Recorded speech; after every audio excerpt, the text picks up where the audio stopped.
What's up, people? This side is Chirag. A very good evening and let's start up with your part 2 and the last part for your numericals. मैंने आपको as and when जब बोला भी था पहले last lecture के अंदर, जहां पे हम लोगों ने बात करी थी कि भैया क्या इस बार सवालों की झंड में क्या क्या आ सकता है, तो मैंने आपको बोला था लेट्स ओपन योर मॉड्यूल्स, और मॉड्यूल के अंदर जहां भी जो भी पॉसिबिलिटी है अपन सबको हिट करेंगे। जैसे कि आज तक फंडिंग के सिर्फ 2 ही पेपर हुए थे और उन दोनों पेपर्स में आपने एक बार भी आईसीडीआर के क्वेश्चन नहीं देखे थे। इसीलिए फॉर टाइम एंड अगेन मैं आपको कहता हूं कि जो बिल्कुल ही अनएक्सपेक्टेड हो उससे क्वेश्चन आने का चांस ज्यादा है। इसीलिए अपन लोगों ने आईसीडीआर के ऊपर जितने भी क्वेश्चंस बन सकते थे वो किए। अच्छा, अब इसके बाद obviously no one can predict कि क्वेश्चंस कहां से आएंगे, कितने आएंगे, बट जितने पॉसिबिलिटीज इस मॉड्यूल को देख के लगती है अपन वो कवर कर रहे हैं। But be assured that there is a good chance कि अगर कल उनका दिमाग घुमा तो वो तुमको एग्जीक्यूटिव का क्वेश्चन भी दे देंगे, तो कोई बड़ी बात नहीं है। आपको मैं अभी प्रीवियस पेपर के अंदर दिखाता हूं जहां इन लोगों ने एग्जीक्यूटिव का हूबहू सेम क्वेश्चन पुट अप करके दिया था। सो अगर आपने एग्जीक्यूटिव विकास वोरा से पढ़ा था तो यू वेरी सेफ, नहीं प्लीज जाइए यूट्यूब पे विकास की वीडियोस देखना बैठ के।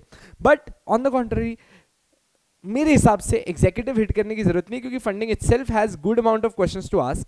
व्हाई आई डोंट नो कि वो लोग बार बार टंडन कमेटी पे घूमते, नायक कमेटी पे घूमते, और भी क्वेश्चंस है पूछने के लिए। तो अब आराम से समझना, कंसेप्चुअली समझेंगे, रिवीजन भी हो जाएगा, प्रैक्टिकल क्वेश्चंस भी देख लेंगे। अच्छा, अब देखो, ठीक है, खैर अपने को मॉड्यूल टच करना है ना। आपका मॉड्यूल है ये लो भाई, आपका कॉर्पोरेट फंडिंग एंड लिस्टिंग का मॉड्यूल। मैंने इसके अंदर आपको बोला था chapter 1 we I think have done entire, yes we have done complete chapter 1, जिसके अंदर कोई भी और क्वेश्चन आने की संभावना नहीं है। जितनी भी पॉसिबिलिटीज थी अपन ने बना दी।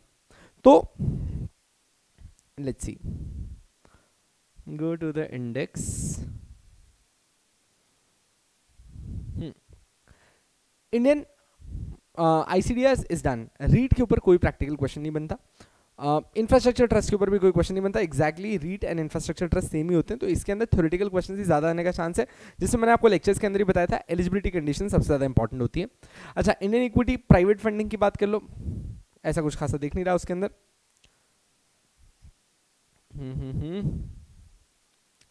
रीट के अंदर भी कुछ नहीं, इंफ्रास्ट्रक्चर ट्रस्ट के अंदर कुछ भी नहीं है, एआईएफ में कोई प्रैक्टिकल क्वेश्चन नहीं बनता।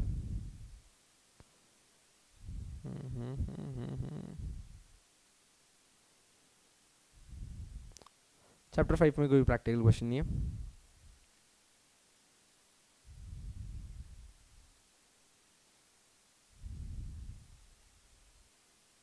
अच्छा, आप देखो ना यहाँ पे जैसे ये लोगों ने है डिबेंचर्स, टाइप्स ऑफ डिबेंचर्स। तो इफ यू रिमेंबर अपने को ना एग्जीक्यूटिव के अंदर डिबेंचर्स के अंदर अपने को लॉजिकल इंटरेस्ट रेट कैलकुलेट करने की बात करते थे कि इंटरेस्ट रेट कैसे कैलकुलेट करते हैं।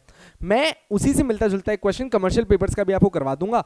तो कल अगर मान लीजिए कि मान लो for an example they do not hit you with a question of commercial papers and they say कि calculate the interest before tax on debentures, तो उसका सेम ही ट्रीटमेंट होता है। तो एक ही मैं सिखाऊंगा, इंटरेस्ट कैलकुलेशन कभी भी आए स्ट्रेट अवे वही फॉलो कर लेना, ठीक है।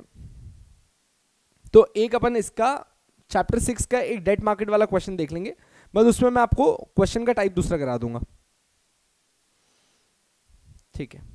बाकी chapter 6 looks good to go, no practical questions है।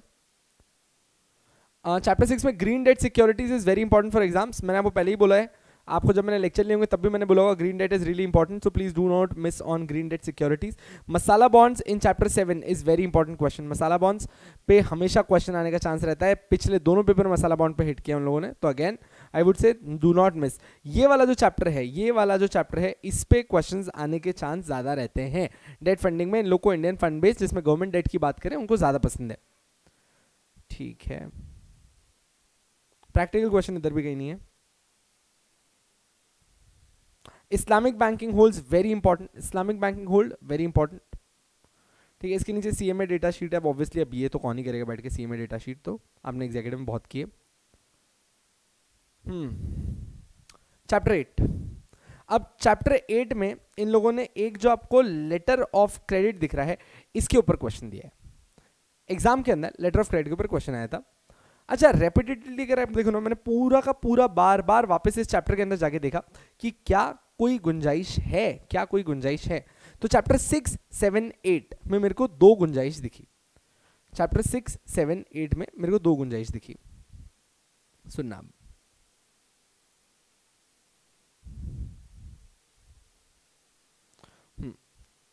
तो मेरे को एक तो इनका डे काउंट कन्वेंशन,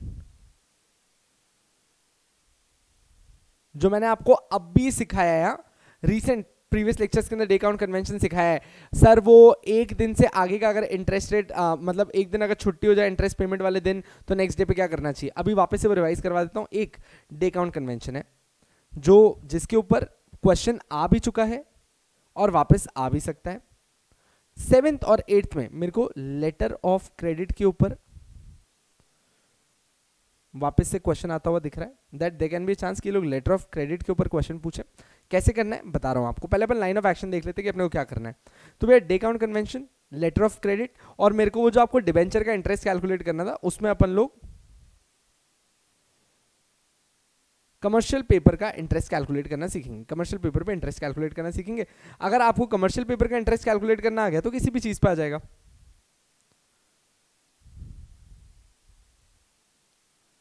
पे इंटरेस्ट कैलकुलेशन सीख लेंगे, ठीक है। तो लास्ट चैप्टर में आप लोग ये सब सीख चुके थे। 6th, 7th, 8th में मेरे को ये 3 चीजें बहुत अपकमिंगली इंपॉर्टेंट लग रही हैं। इसके बाद अपने को चलना है about the bank finance method, जिसके अंदर अपन लोग सारे तरीके के operating cycle method, Tandon committee, Nayak committee, Chore committee and about the cash systems सीखने वाले हैं। अब ये आने वाला टाइम है जो अपने को आज का डिस्कशन करना है। सुन के ऐसा लग रहा होगा ना कि भैया इतना सारा चीजें कैसे, बहुत टाइम पास है, बहुत टाइम पास है। मतलब मान के चलना जो मेहनत आपको मेरे को करवानी थी मैंने पार्ट 1 के अंदर करवा दी है, पार्ट 2 एकदम लल्लू चप्पू है। अब सुनते जाना आराम से, ठीक है। मैंने आपको इनफ्रीक्वेंटली ट्रेडेड बता दिया था, ठीक है।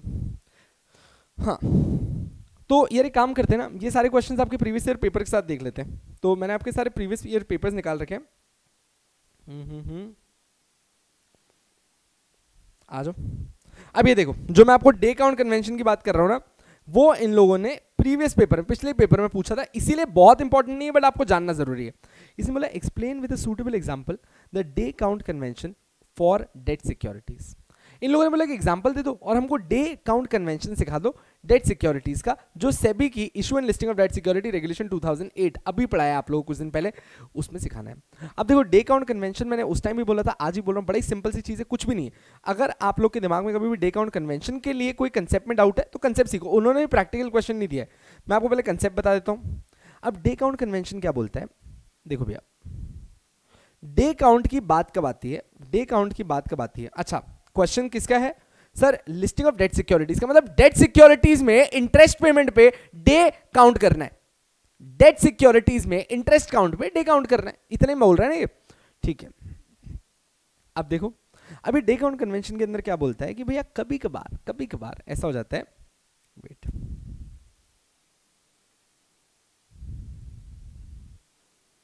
इसमें पढ़ा नहीं है। कभी कभार ऐसा हो जाता है डे काउंट कन्वेंशन के अंदर कि मान लीजिए, देखो, अगर इंटरेस्ट पेमेंट ईयरली होता, अगर इंटरेस्ट पेमेंट ईयरली होता तो डे काउंट करने की जरूरत ही नहीं है, क्योंकि सालाना एक ही बार इंटरेस्ट आता, बात खत्म हो जाती। डे काउंट का कन्वेंशन कब आता है, जब या तो इंटरेस्ट पेमेंट हो रहा हो क्वार्टरली, या फिर इंटरेस्ट पेमेंट हो रहा हो हाफ ईयरली, या फिर इंटरेस्ट पेमेंट हो रहा हो एनीथिंग बट नॉट एनुअली। तो ऑब्वियसली अब कोई ऑप्शन नहीं बचता, अब आप यही बोलोगे कि मंथली हो रहा है। So it is annually, I am sorry, it's monthly, half yearly, quarterly, anything like that. अब इसमें से कैसे भी हो रहा हो। नाउ लेट्स अज्यूम आपको अगर क्वेश्चन आ रहा है तो generally interest payment in India is done half yearly, it is done half yearly. तो अब हाफ ईयरली में क्या बोलता है कि मान लो फॉर एन एग्जांपल, अप्रैल पूरा, मई पूरा, जून पूरा, जुलाई पूरा, अगस्त पूरा, सितंबर। तो भैया एक आपकी इंटरेस्ट डेट आ रही है 1 अक्टूबर की, कि वह एक इंटरेस्ट रेट आ रही है आपकी 1 अक्टूबर की, 30 सितंबर तक 6 महीने हो गए, अक्टूबर, नवंबर, दिसंबर, जनवरी, फरवरी, मार्च, और दूसरी आपकी इंटरेस्ट डेट आ रही है 1 अप्रैल की। ठीक है, सिर्फ एक रैंडम एग्जांपल्स है कि 6 महीने की डेट्स आ रही है, एक आ रही 6 अक्टूबर, एक आ रही 1 April. Very simple, pretty clear. Now let's suppose that on this 1 October there is a Sunday. There is a Sunday, यानी कि बैंक्स बंद है, तो ऑब्वियसली ऐसे केस के अंदर the day count convention says that not on first but rather it would be payment on your 2 October. भैया 2 October को मान लो for an example national holiday, फिर से बैंक बंद है, तो भैया ये बोल रहा है कि ठीक है देन शिफ्ट डाउन टू 3 अक्टूबर। तो अब यहां पे इन्वेस्टर आके बोलता है कि सुनो, यहां पे इन्वेस्टर आके बोलता है नहीं नहीं नहीं नहीं नहीं नहीं नहीं नहीं नहीं, मैं 6 महीने का इंटरेस्ट नहीं लूंगा, मैं लूंगा 6 महीने 3 दिन का इंटरेस्ट, मैं लूंगा 6 महीने 3 दिन का इंटरेस्ट। आपने मेरे को 30 सितंबर तक का इंटरेस्ट देना था 1 तारीख को, आपने मेरे को 1 को नहीं दिया, 2 को नहीं दिया, 3 को क्रेडिट कर रहे हो, तो आप मेरे को दो ऊपर से 2 दिन का और इंटरेस्ट और तीसरे दिन पे इंटरेस्ट दे रहे हो। तो यहां पे इन्वेस्टर हमेशा सबसे बड़ी लड़ाई यही करते हैं। तो अब या तो कंपनी के पास यहां पे 2 ऑप्शंस है, या तो कंपनी के पास यहां पे 2 ऑप्शंस है, either they do one thing, they change now the paying pattern, और अब इनका इंटरेस्ट चलेगा 3 अक्टूबर से आगे तक, फिर नेक्स्ट से वापस 3 अक्टूबर तक, या तो आप शेड्यूल शिफ्ट कर दो।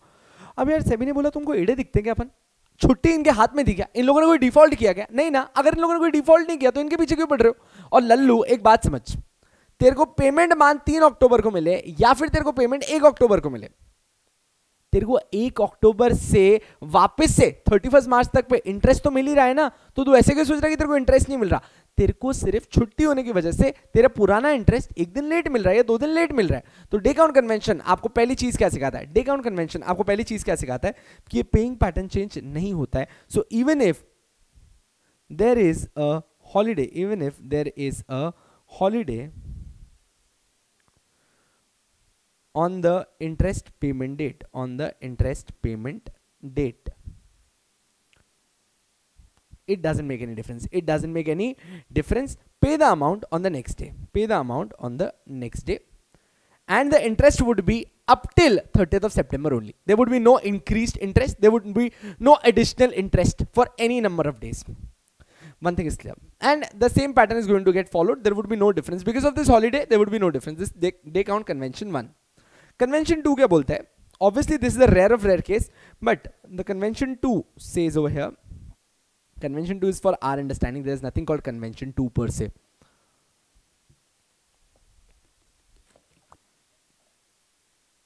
What will you do when there is a leap year? Like what will you do when there is a leap year?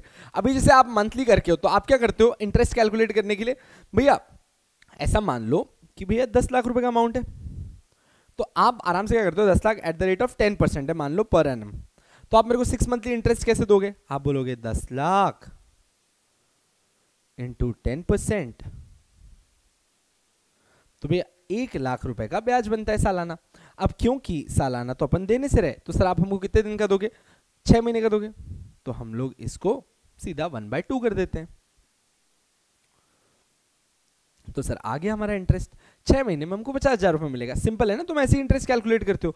पर सर व्हाट इफ वो लीप ईयर है, व्हाट इफ वो लीप ईयर है, leap year में क्या करेंगे sir, leap year में तो 366 डेज होते हैं। अच्छा अब फर्स्ट सवाल जो आपके मन में आना चाहिए कि सर क्या अब हम हर क्वेश्चन देखते वक्त एनालाइज करें कि ये लीप आ रहा है कि नहीं आ रहा है, नहीं, लीप ईयर देगा, एग्जाम बोलेगा आपको, एग्जामिनर बोलेगा आपको that this is a leap year, consider this is a leap year, this is a leap year and consider it as having 366 days। नहीं बोलता है normal year 365 days, leap year बोल के लेता है तो 366 डेज। अब देखो डे काउंट कन्वेंशन में लीप ईयर में कुछ भी नया नहीं सीखना है, वो क्या बोलता है same, the rule stands same that if it is a holiday, if it is a holiday, interest payment would be done on the next day, and no pattern would be changed, बस अब फर्क समझना, while calculating interest आप months के हिसाब से नहीं, आप डेज के हिसाब से कैलकुलेट करोगे। तो अब क्या करो, अगर आपको 6 मंथ्स का इंटरेस्ट कैलकुलेट करना है ना, तो 6 महीने के डेज निकाल लो, ऑब्वियसली फरवरी के अंदर 1 दिन ज्यादा होगा, तो आप 6 महीने के डेज निकाल लो, XYZ। अब एक फॉर खाली तुक्के के एग्जांपल के हिसाब से बोल रहा हूँ, 181 डेज है, 6 महीने के 181 डेज है, और उसको डिवाइड करो 366 डेज से, तो फर्क क्या पड़ता है, जब जनरली सारे केसेस में आप 6 डिवाइड बाय 12 करते हो, इसमें आप 181 डिवाइड बाय 366 करोगे, इसमें आप 181 डिवाइड बाय 366 करोगे, तो इससे क्या होगा दैट एडिशनल 1 डे वाला जो इफेक्ट देना था वो लीप ईयर में आपको एक दिन का एक्स्ट्रा इंटरेस्ट मिल जाएगा। That's it. बस यहाँ पे डिनोमिनेटर चेंज हो जाके डेज आ जाते हैं 366 डेज लीप ईयर में। There is nothing more and there is nothing new to learn over here. Give me a thumbs up. Is it clear? Vedika Sachi, is it completely clear to you guys? And yes, we're done with the day count convention. On the contrary, आप लोग मेरे regular lecture students हैं, आप सब लोग को चाहिए तो प्लीज पीछे जाइए, अभी पढ़ाया आपको डे काउंट कन्वेंशन, और डिटेल में पढ़ना है तो और डिटेल में पढ़ लेना, but I don't see there is any other requirement of more detail convention.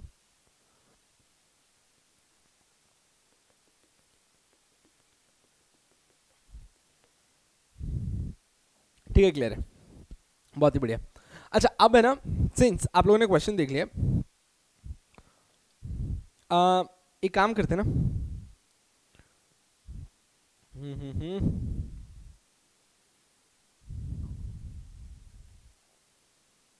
ये देखो, ये क्वेश्चन मैंने ए, इसका मॉडल आंसर दिया। अपने को नहीं रटना मॉडल आंसर, अपने को मॉडल आंसर नहीं रटना, सिर्फ आपको दिखा रहा हूं। देखो उन लोगों ने कैसे एग्जांपल दिया है, उन लोगों ने कैसे एग्जांपल दिया है। They've said in the interest of payment falls on a holiday, the payment may be made on any of the following working day. However, the dates of future coupon मतलब interest payment would not be affected and they will be as per the original stipulated issuing period. तो उसमें आपको example देना है कि भैया हमारे corporate bonds जुलाई 1 को इशू हुए, हम डेट ऑफ मेच्योरिटी कब है 2018 में जून 30 पे, और जो उसकी कूपन पेमेंट है वो जनवरी में और जुलाई में, मतलब 6-6 महीने में दिए जा रहे हैं। तो कूपन पेमेंट था semi annually, as it is डाल दिया। कंसिस्टेंसी रखने के लिए यूनिफॉर्म मेथोडोलॉजी फॉलो करो। और ये देखो क्या लिखा है, in case of a leap year if February 29 falls during the tenure of the security then the number of days shall be recognised as 366 days, then take actual divide by actual day count convention, मतलब 6 months के days divide by actual day convention, मतलब 366 days back. So I think this was one of the most simple question. This, if you see in a normal way, would have bagged you 5 marks straight. So जो मेरे previous batch के बच्चे जो अभी lectures देख रहे हैं, आपको भी बता रहा हूं, ये अपन ने पहले भी किया था, 5 नंबर स्ट्रेट आपके गिफ्ट में आए थे। अच्छा, अब उसके बाद देखते हैं, यहां पे नेक्स्ट क्वेश्चन है इसका MPBB का, यानी कि maximum permissible banking borrowing limit. पहले मैं आपको वो सिखाता हूं, फिर अपन ये प्रैक्टिकल क्वेश्चन भी करेंगे। Now let's shift down to the module again.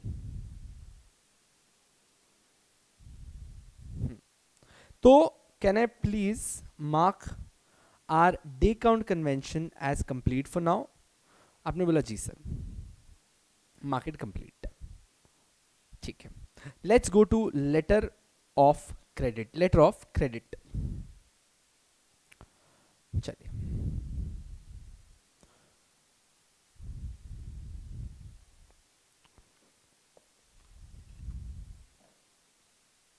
अब सुनना, लेटर ऑफ क्रेडिट। देखो अब है ना, बात समझो। अच्छा, लेटर ऑफ क्रेडिट आपका कभी एग्जाम में ऐसा लिखा हो ना कि Indian letter of credit, foreign letter of credit, उस पर ध्यान नहीं देना, ट्रीटमेंट सेम ही होता है। प्रैक्टिकल क्वेश्चन के लिए लेटर ऑफ क्रेडिट का ट्रीटमेंट कभी भी चेंज नहीं होता है, ये मतलब लिखित याद रखना इस बात को।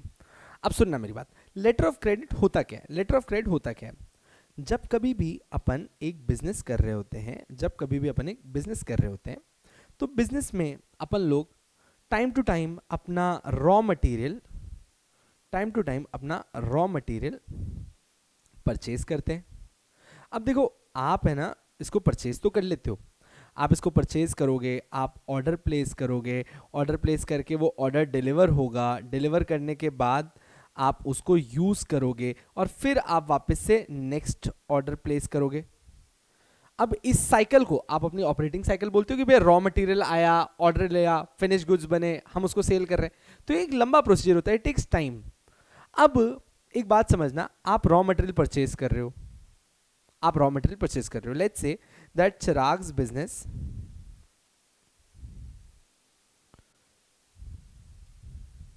दिमाग लगाना, आपको अपने आप ही समझ में आएगा। लेट्स से चिराग्स बिजनेस को मंथली, चिराग के बिजनेस को मंथली 1 करोड़ के रॉ मटेरियल की जरूरत पड़ती है। मंथली कितने के? 1 करोड़ के रॉ मटेरियल की जरूरत पड़ती है। ठीक है, चिराग को जब वो ऑर्डर करता है तो ऑर्डर डिलीवर होने में, मतलब कि यूसेंस पीरियड, लीड टाइम, सब कुछ मिला के, यूसेंस लीड क्या होता है सब सिखा रहा हूं, मतलब कि आपको टोटल टाइम ऑर्डर प्लेस करने से रिसीव करने तक 3 मंथ्स लगते हैं।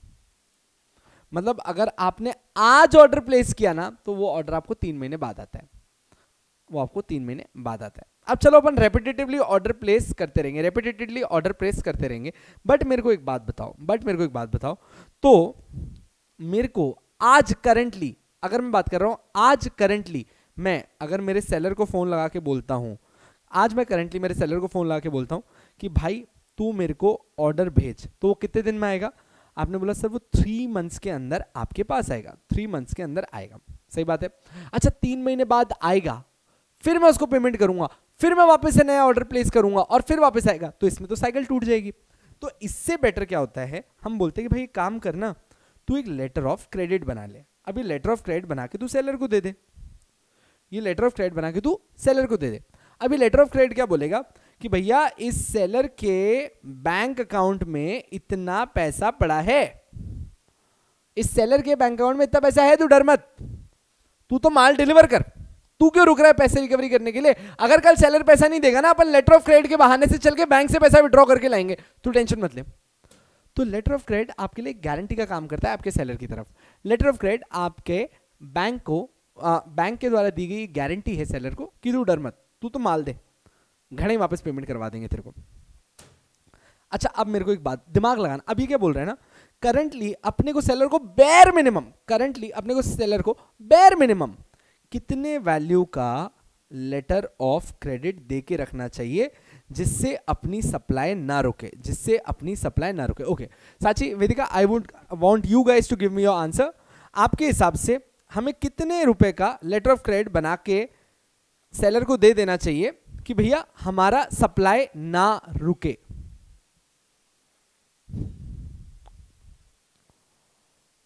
This can be the simplest question I can ever ask.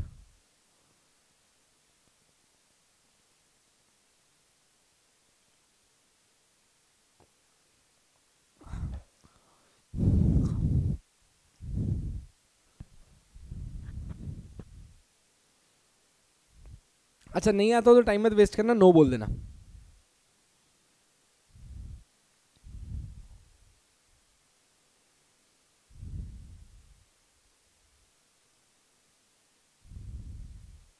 जितनी देर तुमने लगा दी है, सच ही डिप्लोमेटिक आंसर मत दे, बोल कितने रुपए का लेटर ऑफ क्रेडिट जब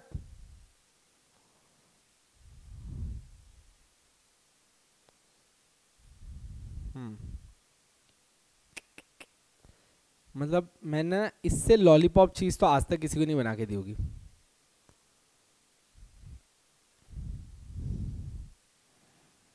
अभी समझो, अगर तुम आज ऑर्डर करोगे ना, अगर तुम आज ऑर्डर करोगे ना तो 3 मंथ्स में डिलीवरी होगी। तुम आज ऑर्डर करोगे तो 3 मंथ्स के अंदर डिलीवरी होगी, नॉर्मल बात है भाई। तो ऑर्डर इतना तो प्लेस करो, ऑर्डर इतना तो प्लेस करो कि जब तुम नेक्स्ट ऑर्डर प्लेस करो, जब तुम नेक्स्ट ऑर्डर प्लेस करो वहां से इस ऑर्डर के रिसीव होने तक तुम्हारे पास तुम्हारा रॉ मटेरियल खत्म ना हो। ऑर्डर इतना तो प्लेस करो कि नेक्स्ट ऑर्डर जब अपन रिसीव करें उससे पहले तुम्हारा रॉ मटेरियल खत्म ना हो। एक साइकिल खत्म होने में कितना टाइम, एक बार तुमको रॉ मटेरियल आने में कितना टाइम लगता है? 3 महीने लगते हैं। मंथली कंजम्पशन कितना करते हो? सर आपने बोला मंथली कंजम्पशन हम करते हैं, मंथली कंजम्पशन हम करते हैं 1 करोड़ का। राजा अगर मंथली कंजम्पशन 1 करोड़ का करते हो और तुमको डिलीवरी टाइम 3 मंथ्स है तो straight away monthly consumption, MC don't take it otherwise, versus your delivery time कर दो ना 1 करोड़ इंटू 3 मंथ्स, यानी कि 3 करोड़ का आप लोग लेटर ऑफ क्रेडिट बनवा लो। अगर 3 करोड़ का लेटर ऑफ क्रेडिट पड़ा रहेगा तो तुम्हारा कभी भी बाउंस होगा ही नहीं पेमेंट। बोलो समझ में आई ये बात? दोनों मोहतरमा समझ में आई ये बात?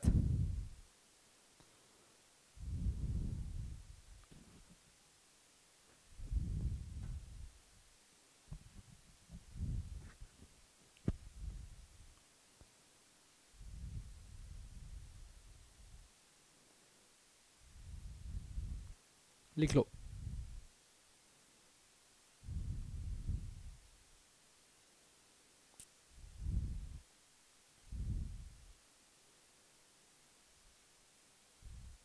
Is my net working slow? Okay. Finally, I got a reply. Yes. So we have the replies.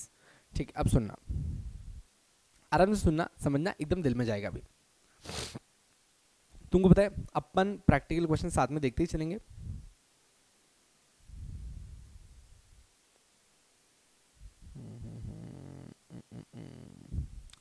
Tandon committee है, देखो मसाला बॉन्ड्स पिछली बार भी आया है 5 नंबर के लिए।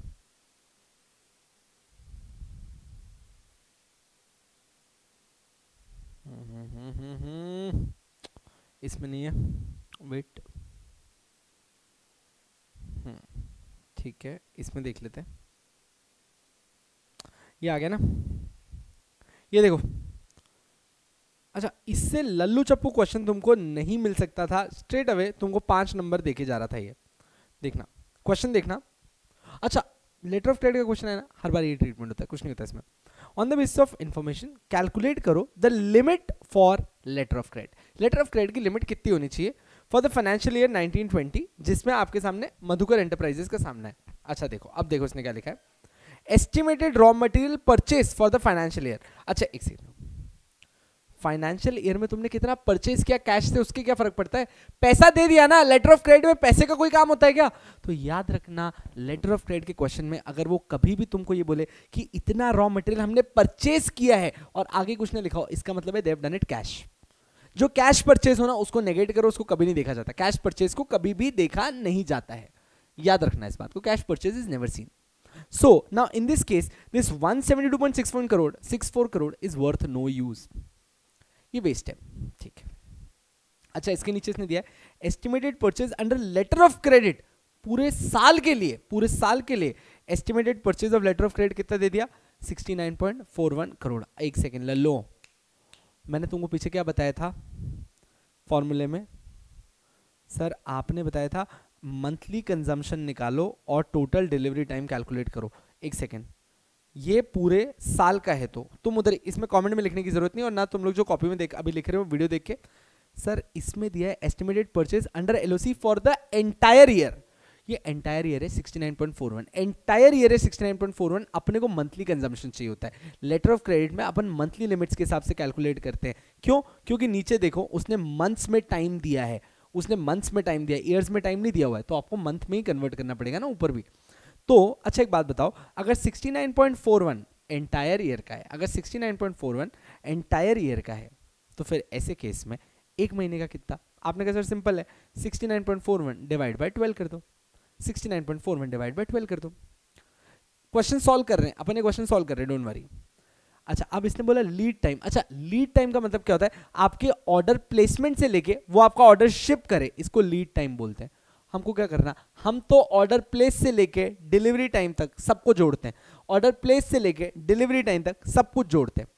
तो ये बोल रहा है lead time that is the time from order placement to shipment, मतलब डिलीवरी की जगह से निकल के शिपमेंट तक जा रहा है, उतना टाइम कितना है? 10 दिन है। ट्रांजिट टाइम मतलब शिपमेंट से लेके आपके पोर्ट के शिपमेंट पे आने तक 20 दिन लग रहे हैं, दैट इज 30 डेज।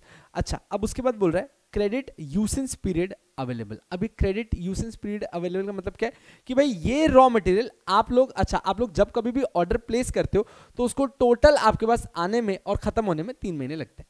तो अभी क्या बोलना चाह रहा है कि ये टोटल 4 मंथ्स का टाइम आपको लगता है। टोटल आपको कितना टाइम लगता है? 4 मंथ्स का टाइम आपको लगता है।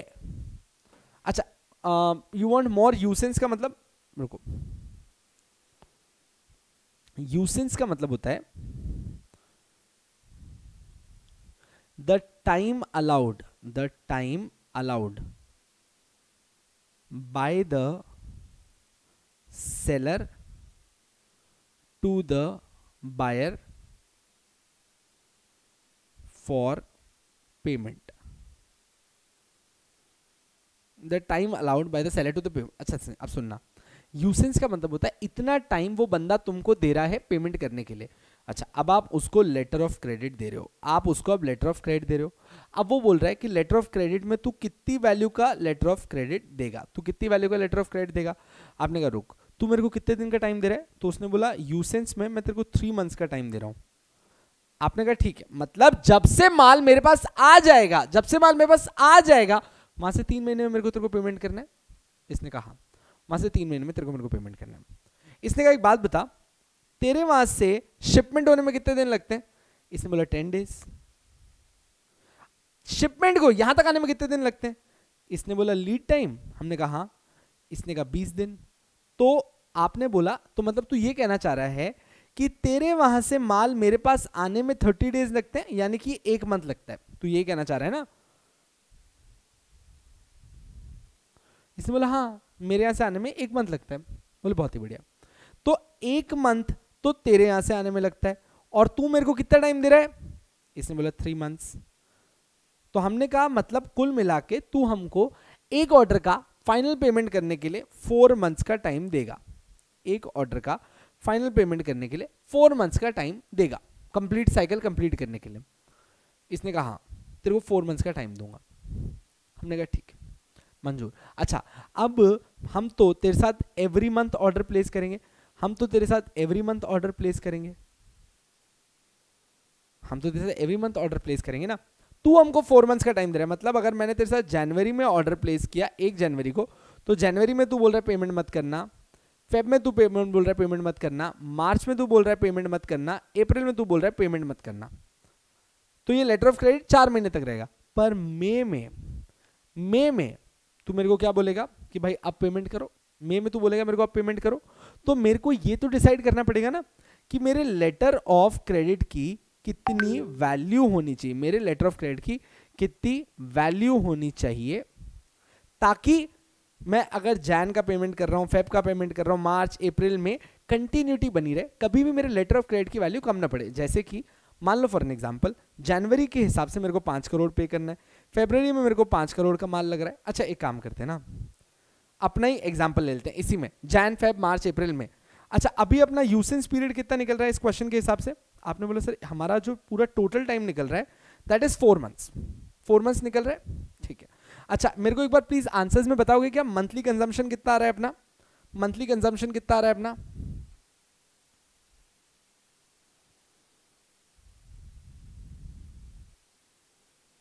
मंथली कंजम्पशन कितना आ रहा है बताओगे एक बार जल्दी से मेरे को।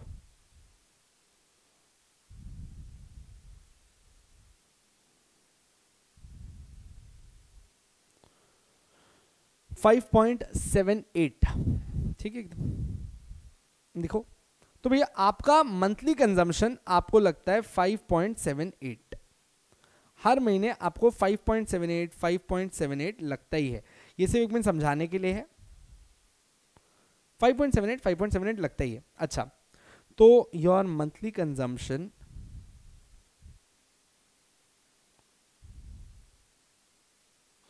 इनटू, मैंने आपको क्या सिखाया था, your total delivery time, your total delivery time. अच्छा मंथली कंजम्पशन कितना रहा है 5.78 into your total delivery time कितना रहा है 4 मंथ्स, कितना रहा है 4 मंथ्स। प्लीज कैलकुलेट करके देना मेरे को।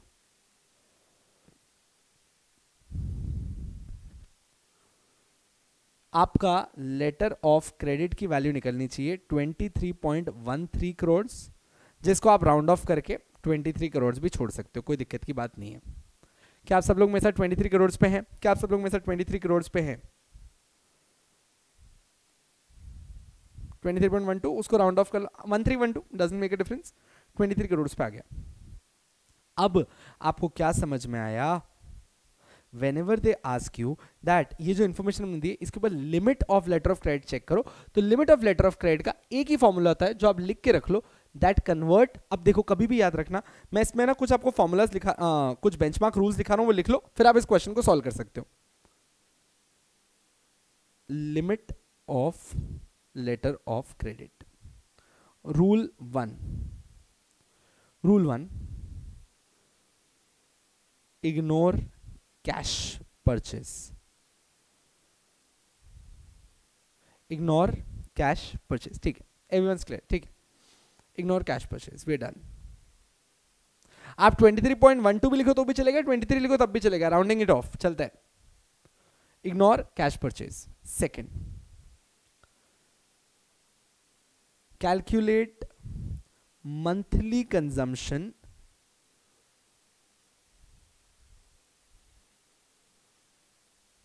Through letter of credit. तो जो परचेज आप लेटर ऑफ क्रेडिट कर रहे हो उसकी मंथली कैलकुलेशन करनी है। अगर मंथली दिया हो तो कोई चेंज मत करना, नहीं दिया हो तो मंथ में कन्वर्ट करना, ठीक है? कर दिया। Calculate total time, calculate total time to consumption, calculate total time to consumption. Now while calculating total time,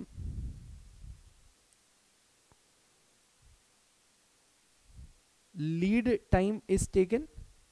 lead time का मतलब होता है from order to shipment should be taken. B, transit time is taken.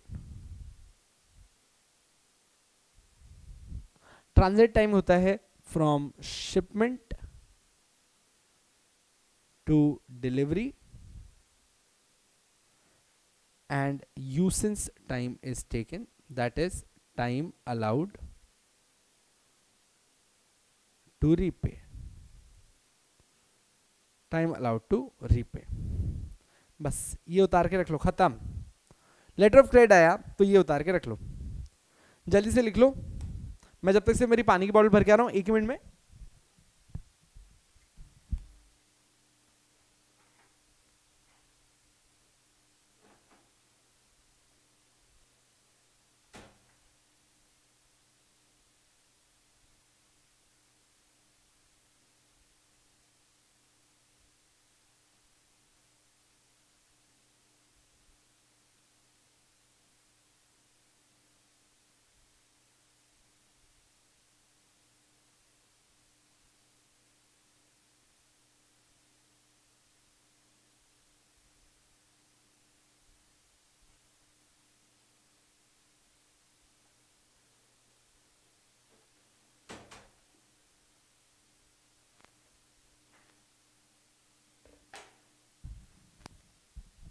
लिख लिया क्या?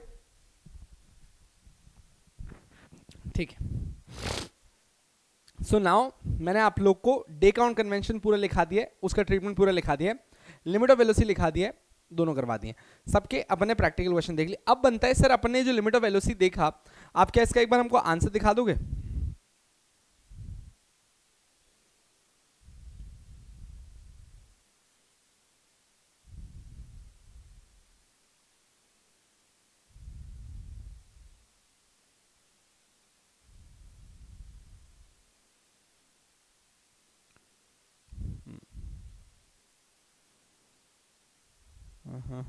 ये रहा, ये आपका क्वेश्चन था, सेम क्वेश्चन है,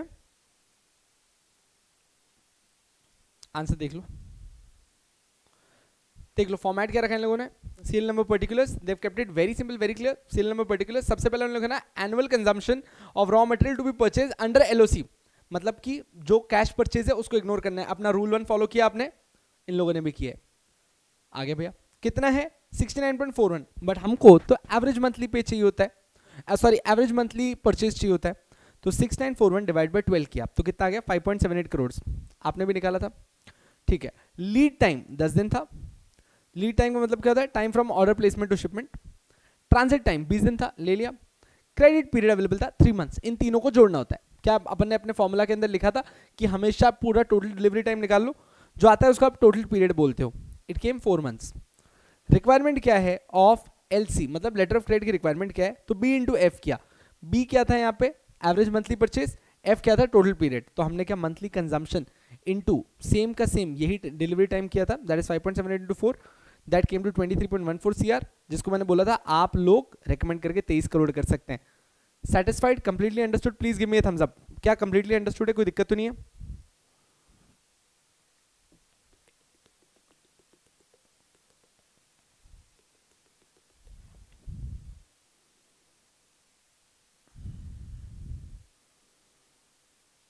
you want, you can take a picture of this, ठीक है।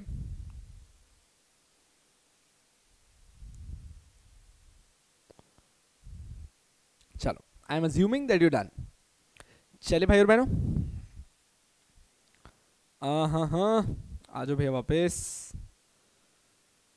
सर हमने टारगेट लिया था क्या, डे काउंट कन्वेंशन करना है, हो गया। क्वेश्चन भी डिस्कस कर लिया, आंसर भी देख लिया। Letter of credit golden rule लिख लिया, क्वेश्चन भी डिस्कस कर लिया, आंसर भी देख लिया। सर अब कमर्शियल पेपर करा दो, जो आपने बोला था प्रैक्टिकली इस यू नो जहां का है नहीं पर ऐसे बन सकते हैं क्वेश्चंस। कमर्शियल पेपर पे सिर्फ इंटरेस्ट कैलकुलेट करना है। अब कहीं भी आए ना ऐसे ही होता है इंटरेस्ट कैलकुलेट, इसके अंदर कुछ भी नया नहीं होता। जस्ट सेकेंड,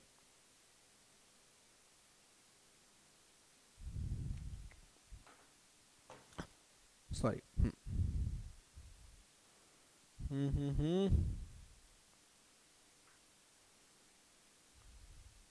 वन हो गया, ये बस अपना लास्ट डिस्कशन है, वो तो ये एंड में करेंगे।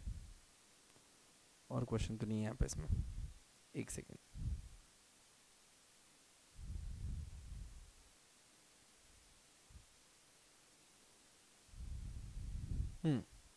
आ जाओ वापस से। अब देखो, फर्स्ट क्वेश्चन आपको आ गया, ठीक है। Second is not a practical question. Third वही टंडन कमेटी का, बाद में बता रहा हूँ।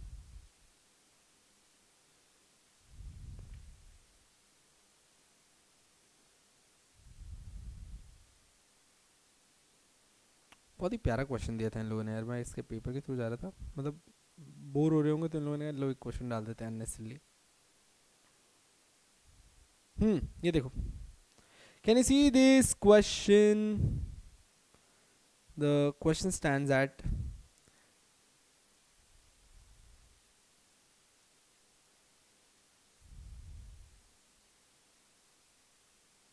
कहाँ गया भाई,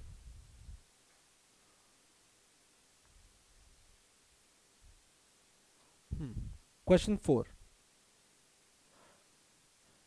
please see question 4। It's a very simple question. अच्छा अब ना, ये कहीं का भी कोई पार्ट नहीं है, मतलब आप ऐसा बोलो कि सर पर से कमर्शियल पेपर में इंटरेस्ट कैलकुलेशन तो आपने कभी सीखा नहीं, ऑब्वियसली भी नहीं सीखा, अभी बचपन वाली चीजें हैं जो आपने सीखी होंगी। इसका मैं आपको एक ही फॉर्मूला लिखा देता हूँ, आपको मतलब जीवन भर याद रहने वाली बात है यार। देखो पहले आप देख लो आराम से,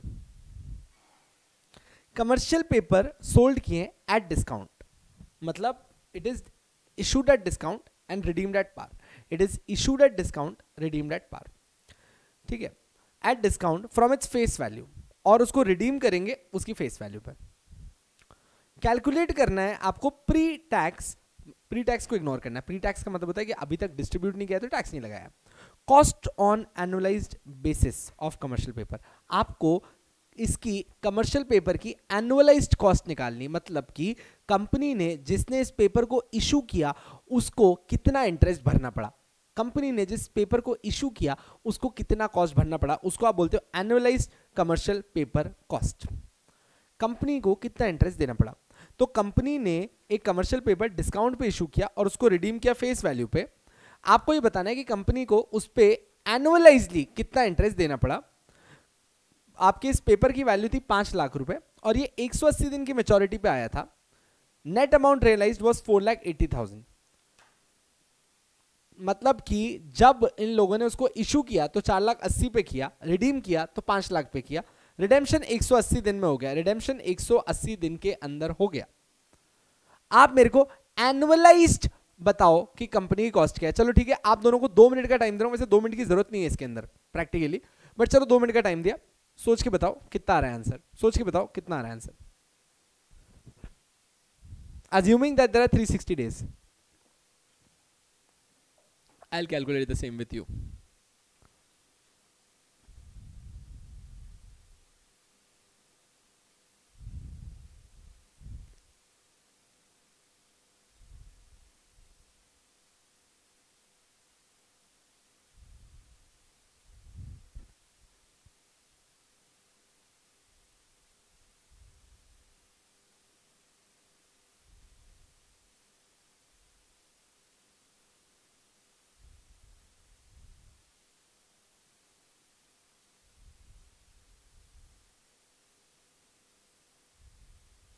ये मेरे से पहले आंसर मत देना भाई।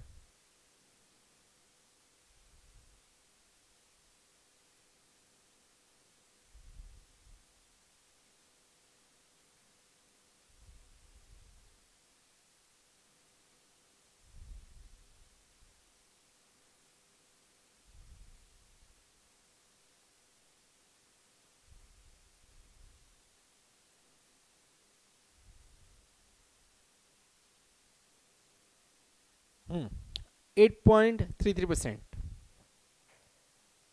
My answer is 8.33%. Anyone who's coming with me as of now? No. अब समझो, इसका कोई फॉर्मूला नहीं था, इसका कोई रॉकेट फॉर्मूला थोड़ी था, मैंने तो बस मेरे एक तुक मिलाप पे बनाया। अब सुनना, किसी भी क्वेश्चन पे कभी भी करके देख लेना, किसी भी क्वेश्चन पे कभी भी करके देख लेना। समझो ये क्या बोल रहा है,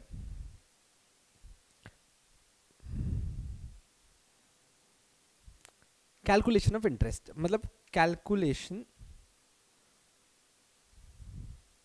ऑफ एनुअलाइज्ड इंटरेस्ट। अच्छा, फेस वैल्यू क्या है? आपने बोला सर 5 लाख रुपए। फेस वैल्यू क्या है? 5 लाख रुपए।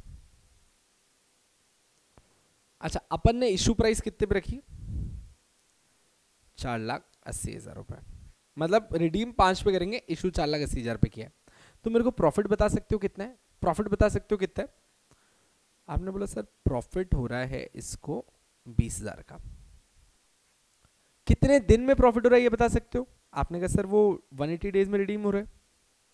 ठीक है, ये अवेलेबल इंफॉर्मेशन है अपने पास, ये अवेलेबल इंफॉर्मेशन है, सही बात है। अब समझना, अपन पहले बिल्कुल लेमन समझते हैं, उसके बाद इसको आराम से करेंगे नॉर्मली।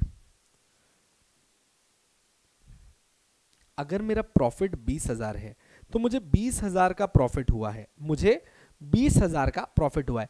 कितना रुपए देके मुझे 20,000 का प्रॉफिट हुआ है? कितना रुपया देके मुझे 20,000 का प्रॉफिट हुआ? आपने कहा सर आपको 20,000 का प्रॉफिट हुआ 4,80,000 रुपए देके। आपको 20,000 का प्रॉफिट हुआ 4,80,000 रुपए देके। ठीक है, मान लिया। एक बार करना है, ये करो।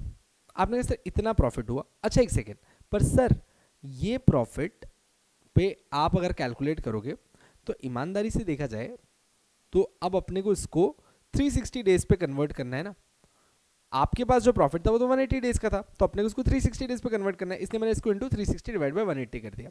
सही बात है।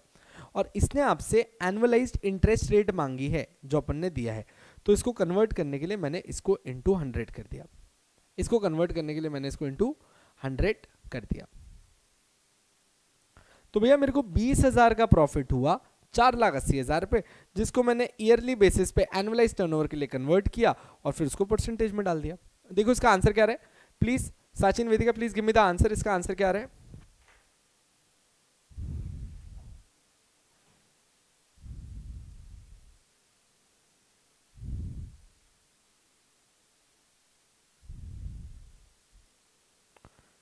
So let's derive the formula now. Yeah, it's 8.33. It's 8.33. Obviously, it is going to become 8.33. ठीक है, now let's derive the formula. It's the profit divide by investment into 360 divide by 180।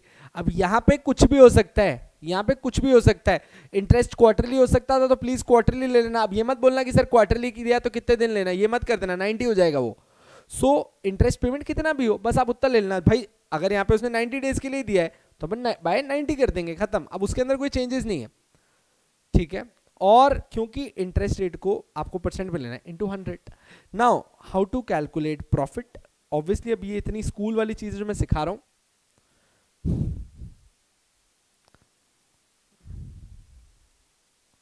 Redemption price minus issue price is your profit. तो this is your calculation of environment. अच्छा अब इसमें बताओ एक बात, अगर मैंने एनुअलाइज इंटरेस्ट रेट में आपको कमर्शियल पेपर ना देके डिबेंचर्स पूछ लिया होता तो what difference do you know it would have made? There would have been no difference.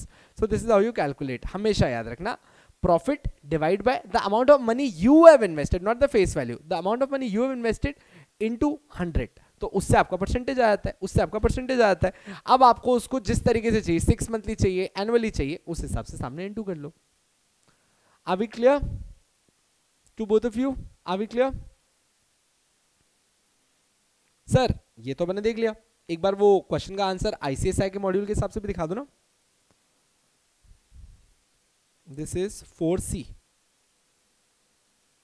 Please see 4C का answer,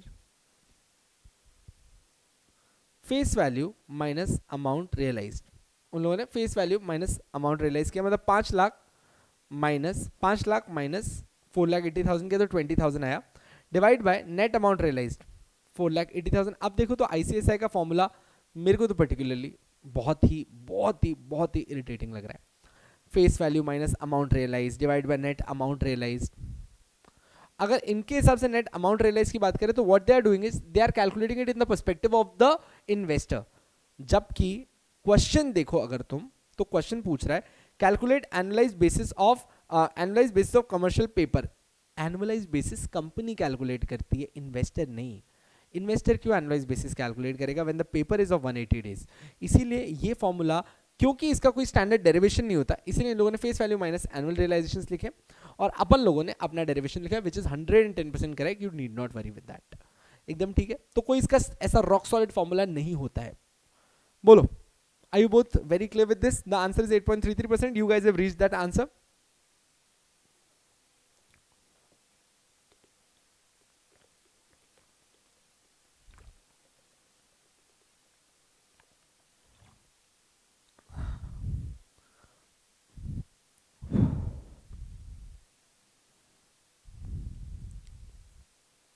Please write down the formula which you have created. That's it.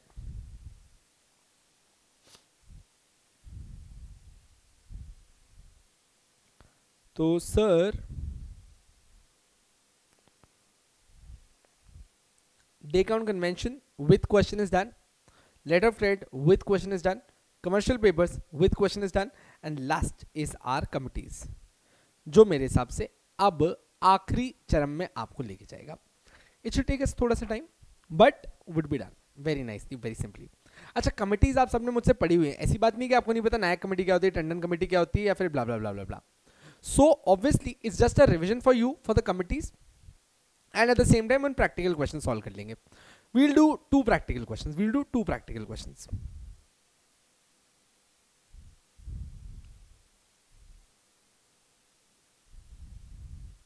ठीक है। साची, वेदिका, यहां तक एकदम क्लियर है क्या?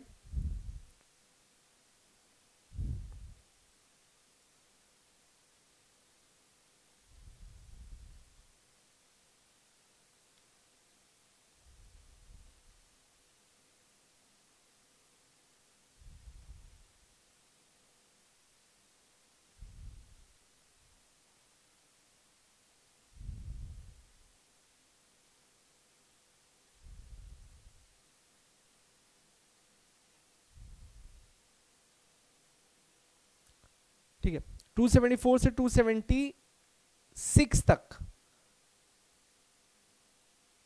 हाँ 276 तक, इट्स वेरी इंपॉर्टेंट, प्लीज देखिएगा, देयर इज गुड चांस कि इधर से पूछा जाए।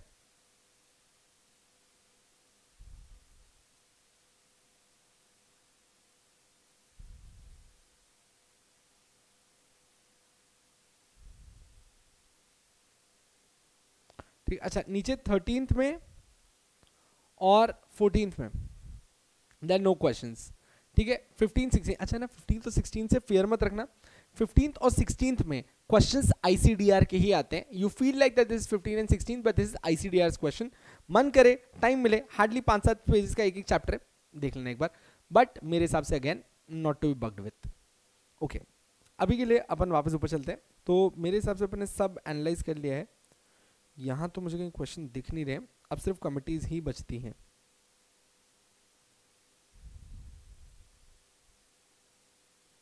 एक minute guys, we just keep on seeing, कहीं कुछ मिस ना हो जाए।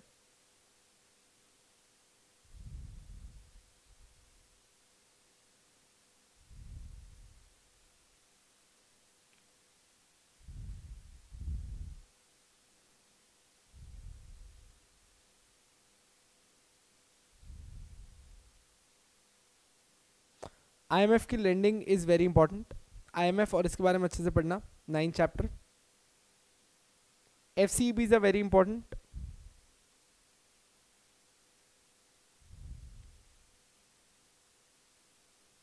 Two-way fungibility scheme 254 important.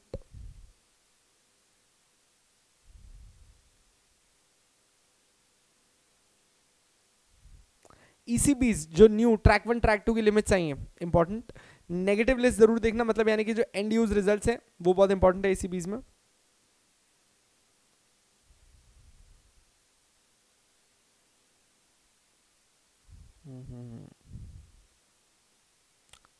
ठीक है, अब बस 8 चैप्टर पे चलते हैं यार। इस्लामिक बैंकिंग लगातार आ चुका है तो इतना लग नहीं रहा मुझे इम्पोर्टेंट। ठीक है, चलो फिर चलते हैं 8 चैप्टर पे।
Leasing finance, hire purchase finance जरूर देखना।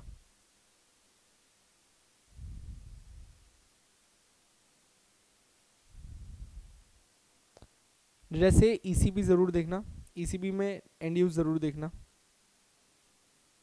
ये कुछ काम के नहीं है। अभी बैलेंस शीट मत पूछना क्या होता है।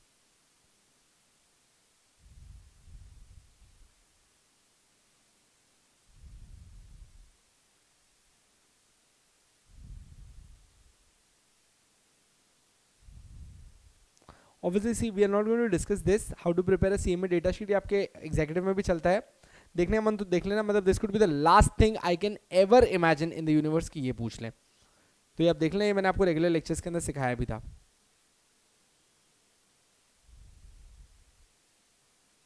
Okay, now this is it and we are to the last part.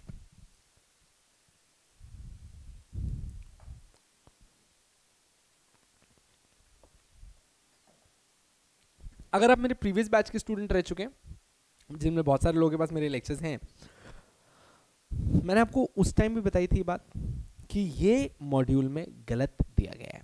इसमें मॉड्यूल में बहुत जगहों पे एरर्स हैं। मॉड्यूल ने इसको कॉपी करना स्टार्ट किया तो उन्होंने कहा चलो ये वाला कॉपी कर लो, ये नहीं करते, ये वाला कॉपी कर लो, ये नहीं करते। But to my bad and to my sad, institute ने यही चीज़ जब मॉडल आंसर्स देने थे, आंसर चेक करने के लिए, तब फॉलो नहीं किया, तब इन्होंने अपनी मनमर्जी चलाई, हवा में दिया है। अच्छा, अब देखते हैं, पहली बात समझिएगा, अपन पढ़ क्या रहे हैं, working capital. Sir working capital का मतलब क्या होता है ना, एक बिजनेस को जब कभी भी आप चलाते हो, रन करते वक्त, बिजनेस को रन करते वक्त कुछ पैसों की जरूरत होती है। आप पैसा कभी फिक्स कैपिटल में लगा देते हो, but at the same time आपको अपनी रनिंग के लिए हमेशा कुछ पैसों की जरूरत होती है, जिसको आप अपनी वर्किंग कैपिटल बोलते हो। एंड ओवर द टाइम क्या होता है कि आप लोग अपनी वर्किंग कैपिटल के हिसाब से बाजार में जाते हैं और भैया वर्किंग कैपिटल लोन लेके आते हैं कि भैया अपने को आपका जो भी गैप है वो फुलफिल करना है, और उसके लिए आप लोन्स लेके आते हैं। तो अब यहाँ पे जो आप लोग पढ़ने जा रहे हो वो यही है कि बैंक्स के पास डिफरेंट मेथडोलॉजीज हैं, बैंक के पास डिफरेंट मेथडोलॉजीज हैं। Methodologies as to what, bank आपकी मदद करती है, वो बोलती है भाई देखो मेरे पास नायक कमेटी भी है, टंडन कमेटी भी है, चोरे कमेटी भी है, ऑपरेटिंग साइकिल मेथड भी है, या फिर और भी कोई तरीके हैं जिसके थ्रू मेरी मर्जी है, मैं एनालाइज करूंगी कि आपको कितना पैसा मैं लोन दे सकती हूँ, आपको मैं कितना पैसा लोन दे सकती हूँ, कितना नहीं दे सकती। सिंपल। अब सर कौन सा मेथड कौन सा फॉलो करते हैं, यहाँ कोई कंपल्शन नहीं होता। RBI is kept it completely free, सबके पास अपना राइट है, कोई भी बैंक कोई भी मेथड फॉलो कर सकता है। हाउएवर जो सबसे ज्यादा फॉलोड मेथड होता है वो मैक्सिमम परमिसिबल बोरिंग वाला मेथड ही होता है, जिसपे लगातार आपका इंस्टीट्यूट क्वेश्चन पूछ रहा है। मैक्सिमम फॉलोड वही है, बट कंपल्सरी नहीं है। अच्छा, अब अगर आप इसमें देखो तो एक है ऑपरेटिंग साइकिल मेथड। अच्छा, ऑपरेटिंग साइकिल मेथड के अंदर मैंने आपको क्या सिखाया था? ऑपरेटिंग साइकिल का मतलब क्या होता है? Cash to cash system. मतलब कि मैं आज रॉ मटेरियल लाऊंगा, वो स्टॉक इन प्रोग्रेस में जाएगा, वो फिनिश गुड्स बनेगा, फिर मैं उसका बिलिंग करूंगा, फिर वो बिलिंग का पैसा आएगा। मतलब कैश टू वापस घूम के कैश होने में इतना टाइम लगता है। तो अगर आज मेरा पैसा रिकवर होने में, 1 करोड़ रिकवर होने में, रॉ मटेरियल लेके, स्टॉक इन प्रोजेक्ट करके, फिनिश गुड्स करके, बिल्स करके वापस घूम के आने में जितना टाइम लग रहा है, वही मेरी ऑपरेटिंग साइकिल होती है। सर क्या ऑपरेटिंग साइकिल में कहीं पे भी कोई प्रैक्टिकल क्वेश्चन बन सकता है? The answer to this is pretty much no no no.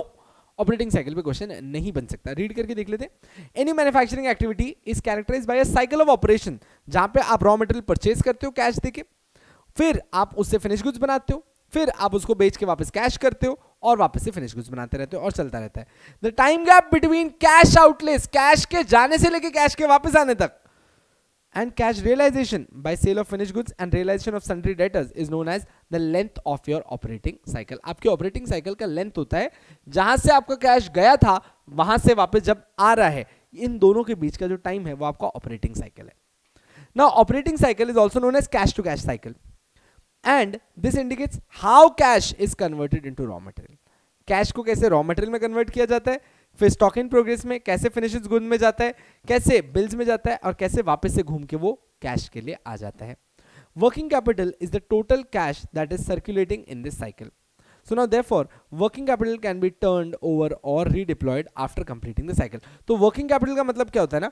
working capital का मतलब होता है टोटल कैश जो इस साइकिल में चल रहा है, कैश से गया, स्टॉक में आया, घुमा, सेल हुआ, वापस आया, ये आपकी वर्किंग कैपिटल है। इतना पैसा आपको चाहिए क्योंकि ये घूम रहा है।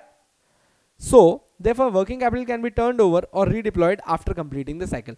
तो जैसे ही पैसा वापस आएगा ये वापस रीडिप्लॉय हो जाएगा। मतलब इतना पैसा तो आपको वर्क करने के लिए चाहिए। अगर आपका 100 करोड़ रुपया ऑपरेटिंग साइकिल के अंदर चल रहा है तो आपको 100 करोड़ की वर्किंग कैपिटल चाहिए ना, क्योंकि वो तो हमेशा घूम ही रहा है। सो this is operating cycle method. इसके अलावा इसके अंदर कुछ भी नहीं है, एमसीक्यू नहीं आ सकता। Okay, the next is your turnover method, जिसको आप नायक कमेटी बुलाते हो। मेरे हिसाब से अब इस पे क्वेश्चन आना चाहिए, बट क्यों नहीं आएगा?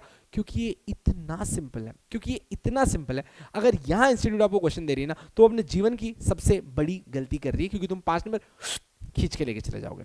Now before I teach you this, I want you guys to read this concept. I want you guys to read this concept. Meanwhile, I'll just come back in a minute. My lenses are getting dry. I'll just get it. I'll just remove it and be back in a minute. तब तक से अभी read कर लो. I'll be back in a minute.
हाँ जी, क्या आप लोगों ने रीड करके देखा?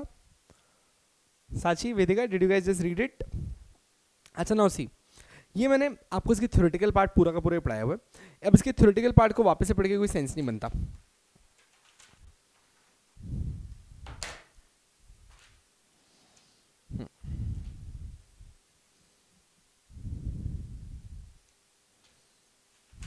बाकी सब हो गया।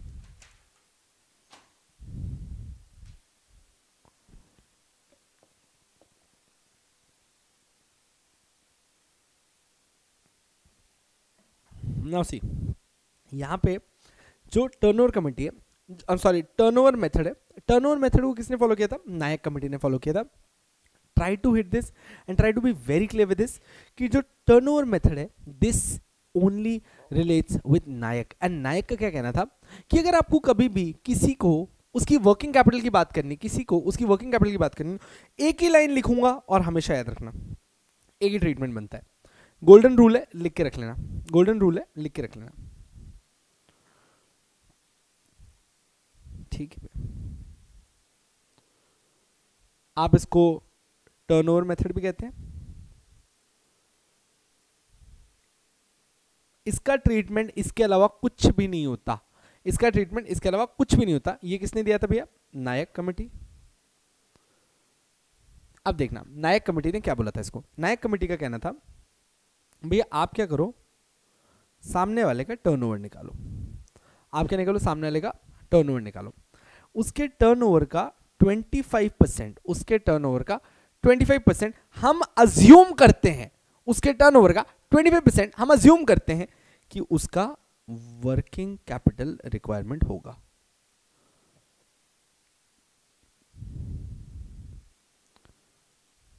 जो बोल रहा हूं चुप करके सुनना और डायरेक्ट उसके फिर पॉइंट लिखा दूंगा।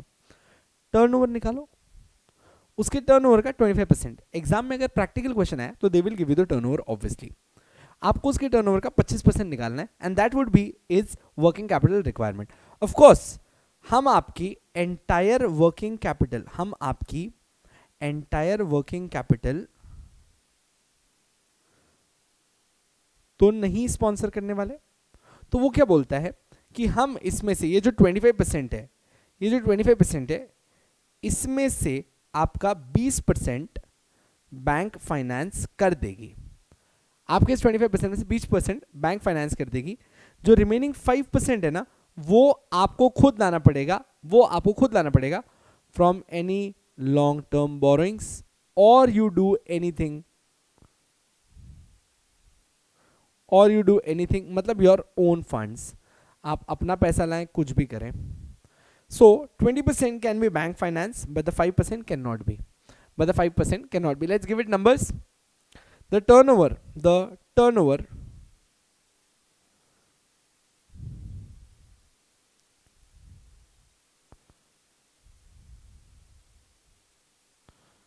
of the company is 1000 crore. The turnover of the company is 1000 crore. Now, अच्छा, the turnover of the company is 1000 crore. आप मुझे बताओ, calculate maximum working capital which can be financed, which can be financed under turnover method. चलो आप करके बता दो, under turnover method.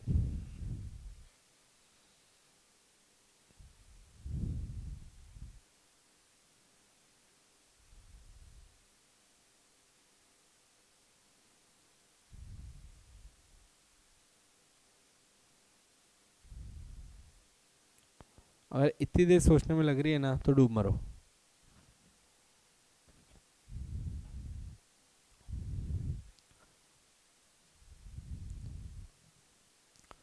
Sir 1000 crore का टर्नओवर है।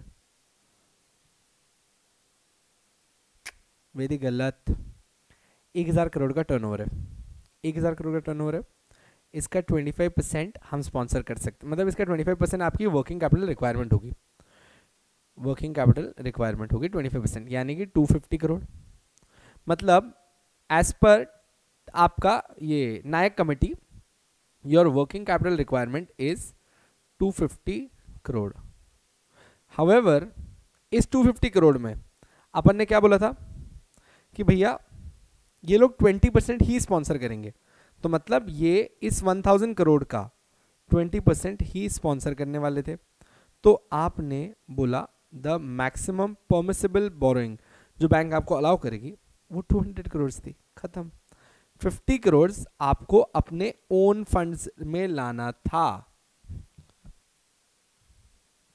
आई think Vidika you went down कि calculate the requirement which you have to finance by yourself, but I asked calculate working capital which can be financed under this turnover method. Is it clear? Sachi, you were right with that. Vitika, is it clear to you? You want me to give you more examples for this? अब एक चीज समझो लल्लू, ये question इतना लंबा था ही नहीं। क्या तुमको समझ में नहीं आ रहा कि इनके अंदर टंडन कमेटी के अंदर, I am so sorry Tandon बोल रहा हूं, नायक कमेटी के अंदर डायरेक्ट टर्नओवर का 20% फाइनेंस किया जा सकता है, खत्म। That's the rule. So now if they ask you such a गोबर question, this could be the waste, मतलब इससे ज्यादा गोबर नहीं किया जा सकता, क्योंकि मॉड्यूल के अंदर लैंग्वेज टफ है तो बच्चों को टफ लगता है। Please write down the golden rules for turnover method.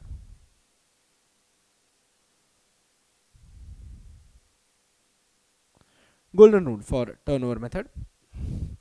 Rule 1, only turnover of the entity is considered. अब मैं आपको ये क्यों समझा रहा हूं, मान लो कल आपके सामने एक क्वेश्चन दे दें और वो ये बताए नहीं कि कौन से मेथड से कैलकुलेट करना है, ना वो आपको बता रहे हैं कि आपको ऑपरेटिंग साइकिल मेथड देखना है, ना वो आपको बता रहे हैं टंडन में जाना है, ना वो आपको बता रहे हैं नायक में जाना है, कहां जाओगे? लल्लू सुनना आप मेरी बात, किसी भी और मेथड में टर्नओवर को कंसिडर नहीं किया जाता है, किसी भी और मेथड में टर्नओवर को कंसिडर नहीं किया जाता है, वो सिर्फ यही मेथड है जिसके अंदर टर्नओवर आता है। तो अगर क्वेश्चन के अंदर टर्नओवर दिख जाए ना तो उस टाइम में बैठ के मेरे को माँ बहन की गालियां मत देना, मुझे धन्यवाद बोलना और ये वाला मेथड लगाना। So only turnover of the entity is considered, point 1। Second, working capital requirement is 20 is assumed, लिखना working capital requirement is 25%, assumed at 25% of the turnover। ये उन लोगों ने एक स्टैंडर्ड अजम्पशन लिया। अच्छा कैसे लिया था उन्होंने? मल्टीपल बिजनेसेस को अपने सामने लाए, इसका चेक किया, उसका चेक किया, इसका चेक किया, इसका चेक किया, तो इन लोग को हाईएस्ट लिमिट दिखी कि जितना टर्नओवर होता है उसका 25% को वर्किंग कैपिटल में लगता है। इससे ज्यादा लग रहा है तो they are not healthy.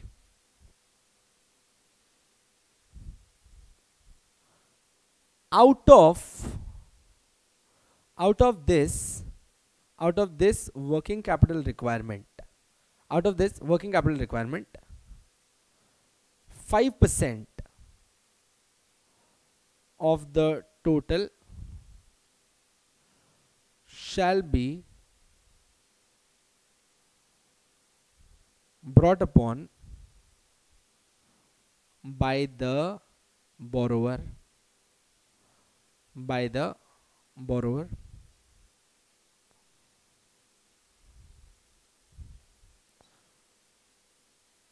and remaining 20% can be financed,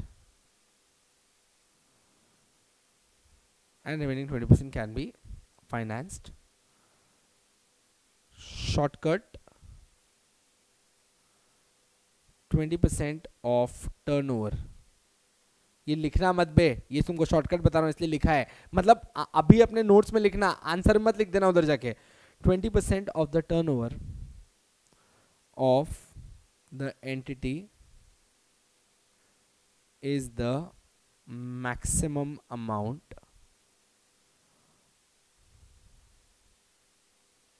which can be financed,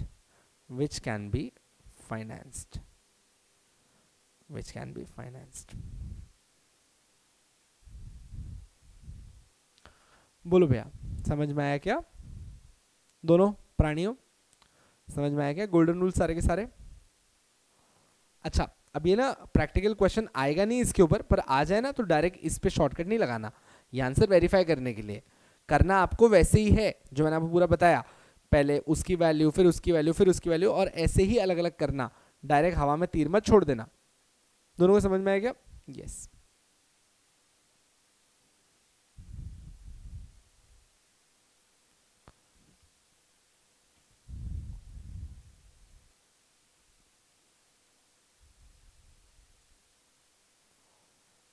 क्या साची, आपकी बात नहीं समझी?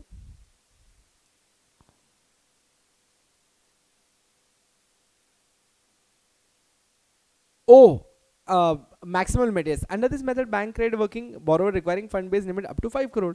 ये होता है स्मॉल सेक्टर्स के लिए ना, जिन लोगों को अप टू 5 करोड़ तक के ही वर्किंग कैपिटल रिक्वायरमेंट्स हो वो ही आए हैं, वरना आना ही नहीं है। यस।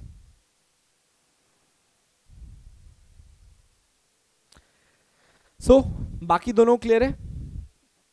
अब अच्छा देखो, इसके नीचे चोरे कमेटी है, पहले अपने इस चोर कमेटी को सुन लेते हैं। चोरी कमेटी भैया का क्या कहना था? अच्छा काम करते हैं, फिफ्थ पहले सुन लेते हैं, क्योंकि मेन अब है ही ये अपना मैक्सिमम परमिसिबल बैंक फाइनेंस, तो उसी पे दो प्रैक्टिकल्स भी एंड विल बी डन। देखो सबसे पहले आप कैश बजट सिस्टम देखना। कैश बजट सिस्टम पे कोई प्रैक्टिकल क्वेश्चन नहीं बन सकता। ये बोलते हैं कि आप मंथली कैश बजट बनाओ और उतना ही आपका वर्किंग कैपिटल रखो, खत्म। तो इन जैसे टी की बात हो गई, शुगर की बात हो गई, कंस्ट्रक्शन कंपनीज की बात हो गई, फिल्म मेकिंग की बात हो गई, तो इनको कभी कभी बहुत ज़्यादा पैसों की जरूरत पड़ती है और बाकी टाइम पे इनका सिर्फ इनफ्लो चलता रहता है, वो कैश बजट सिस्टम में आते हैं। इस पर कोई प्रैक्टिकल क्वेश्चन नहीं आता है, इसलिए I am not discussing this now. Next is चोरी कमेटी। अच्छा चोरी कमेटी सच में चोर थी, चोरी कमेटी सच में चोर थी। हमने चोरी कमेटी को बोला, चोरी कमेटी आप बताओ आपके हिसाब से क्या बेस्ट तरीका है वर्किंग कैपिटल कैलकुलेट करने का। तो उन्होंने बोला यार हमारे हिसाब से तो देखो सच बोलें तो जो टंडन कमेटी ने, यानी कि इन लोगों ने, मैक्सिमम परमिसिबल वालों ना, इसमें जो इन लोगों ने सेकंड मेथड दिया ना वो हमारे हिसाब से बेस्ट है। बस वो वाला मेथड सिक इंडस्ट्रीज के केस में मत लगाना।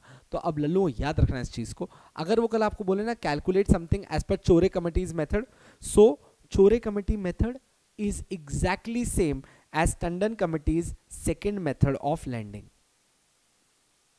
चोरे कमेटी का method is completely similar as to the second method of Tandon Committee. याद रहेगी ये बात? पढ़ लो। The RBI constituted in April 1917 a working group under the chairmanship of KB Chore to review the system of cash credit with a particular reference to gap between the limit and the extent of their utilizations. It was also asked कि आप suggest करिए कि किस तरीके की credit facilities हमको ensure करनी चाहिए ग्रेटर क्रेडिट डिसिप्लिन के लिए और बैंक्स को एनेबल करने के लिए कि वो अपनी क्रेडिट लिमिट्स को इंक्रीज कर पाए, आउटपुट बढ़ा पाए। So the committee recommended the assessment of working capital requirement have to be mandatorily assessed based on second method of lending suggested by Tandon committee except sick units under rehabilitation. खाली sick units में ये follow मत करना, सिक units को उंगली मत करना, बाकी सबको सेकंड वाले मेथड से दो। तो प्लीज क्या हम लोग हमारे गोल्डन रूल्स स्टार्ट कर सकते हैं वापस से? कुछ कमिटीज के facts, cash budget and operating cycle नहीं आएगा। So cash budget is not important, operating cycle is not important. We are done with Nayak, Tandon अभी कर रहे हैं। तो चोरे कमेटी में if they ask you about Chore committee, you have to write or solve the question of second with the formula of second method prescribed, second method prescribed under Tandon Committee. Would you guys please remember? So even if they ask you directly, please solve this question as per चोरे committee, तो आपको Tandon committee में ही मरना है। तो मतलब अगर तुम देखो वो टंडन पूछे तो टंडन, टंडन 2 पूछे तो टंडन, टंडन 3 पूछे तो टंडन, और चोरे पूछे तो भी टंडन 2 वाला, कुछ ज्यादा ही टंडन हो गया। I think I have made my point clear.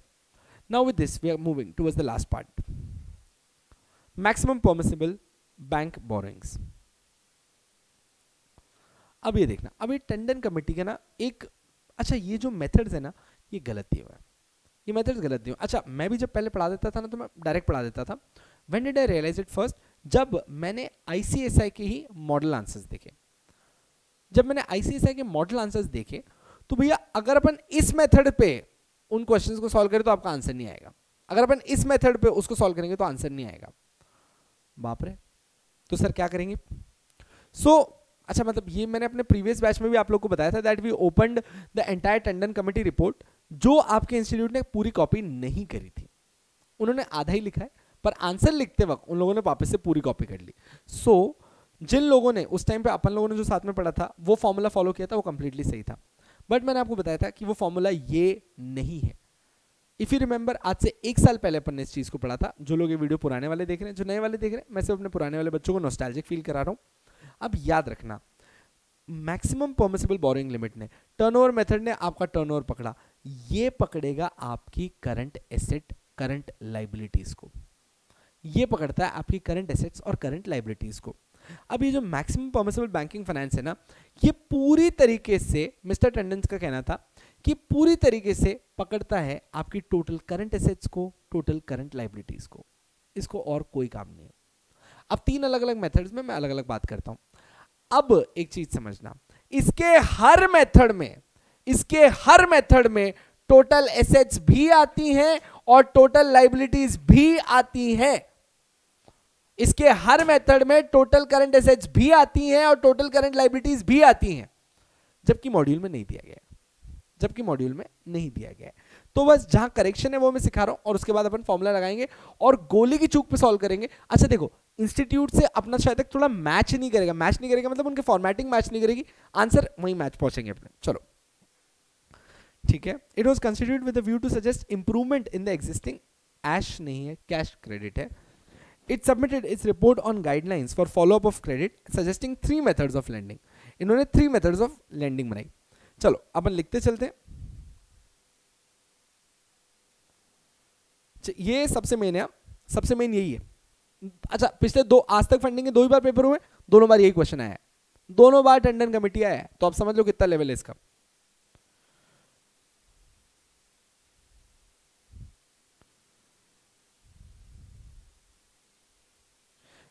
Tandon committee, जिसको आप लोग maximum bank boring permissible limit बोलते हो, permissible bank boring limits.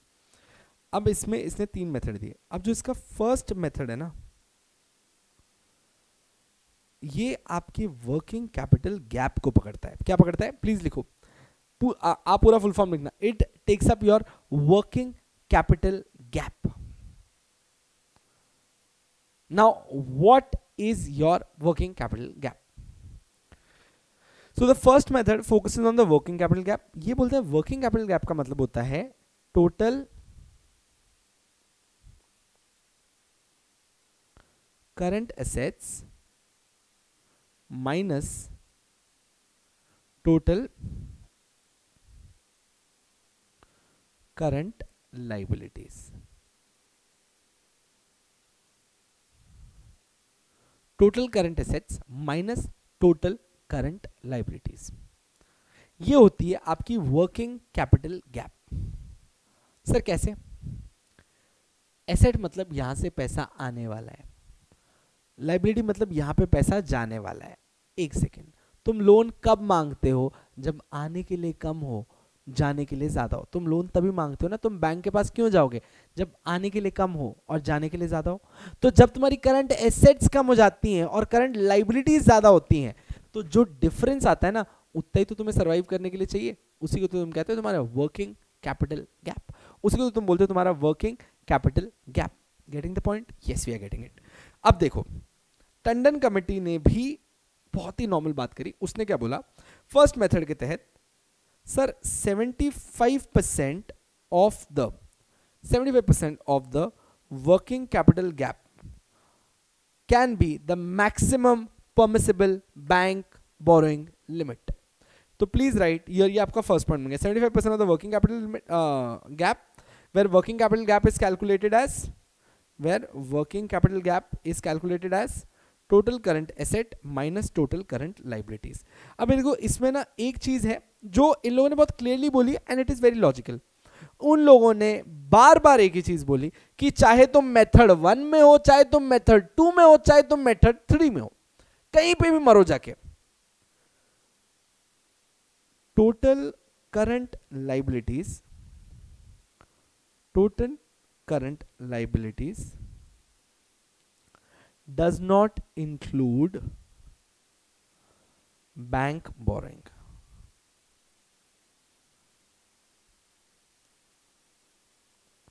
Bank borrowings are long term borrowings, जिसको आप ईएमआईज की तरह भरते हो, तो कभी भी आपकी टोटल करंट लाइबिलिटीज में बैंक बोरिंग्स को कंसीडर नहीं किया जाता, नहीं किया जाता, नहीं किया जाता।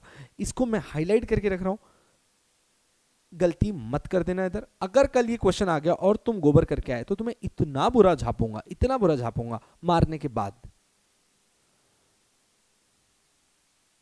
Have you guys written? Please give me a thumbs up. ये लिख लिया अपन ने फर्स्ट मेथड। अपन एक बार पहले मेथड डिस्कस कर लेते, फिर तो क्वेश्चन ही क्वेश्चन है।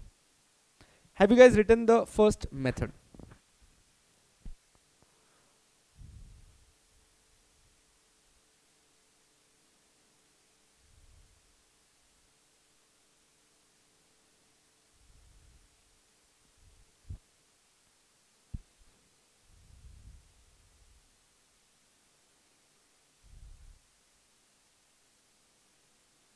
ठीक है, अब मेथड 2।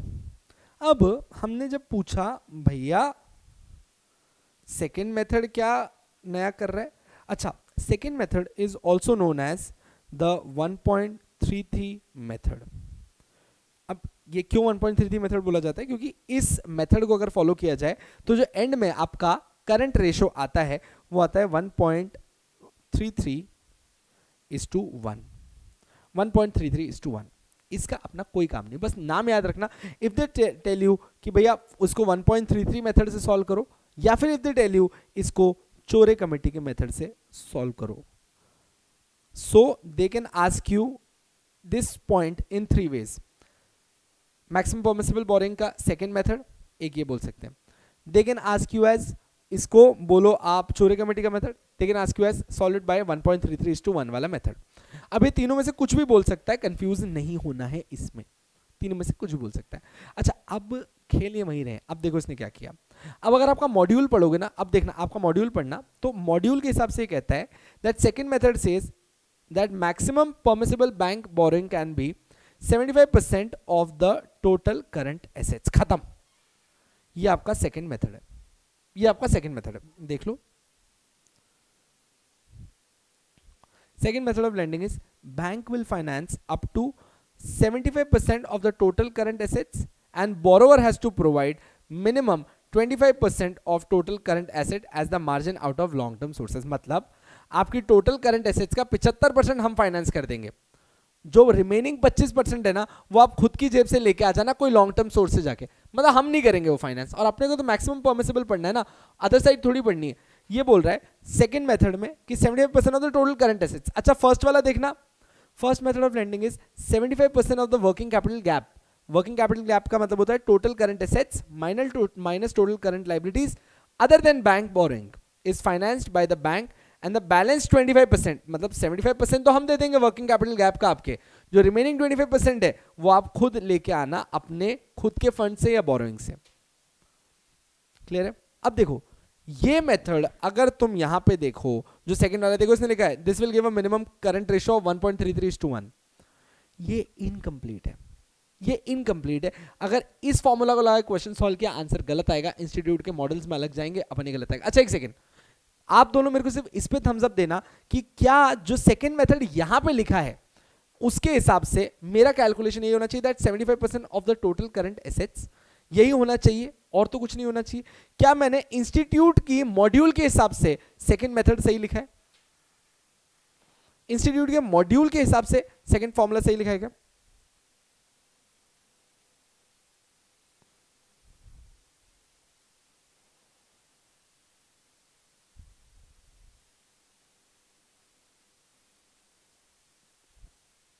इंस्टीट्यूट के मॉड्यूल के हिसाब से ये फॉर्मूला 100% सही, पर इसमें आंसर गलत आएगा। मैंने मेरा सर फट गया होगा कि भैया क्यों इनके मॉडल आंसर से हमारे आंसर मैच नहीं। अच्छा obviously before teaching you I solve each and every question. मतलब अगर मैं तुमको पढ़ा रहा हूं तो पहले मैं खुद का क्वेश्चन देख के आता हूं भाई कि मतलब मुझसे तो बने तब तो मैं तुमको सिखाऊंगा, वरना कैसे सिखाऊंगा यार। इंस्टीट्यूट के मॉडल से मैच ही नहीं हो रहा। तब मेरे को याद आया कि शिट, मैंने लास्ट टाइम भी ये निकाला था और तब भी यही हुआ था।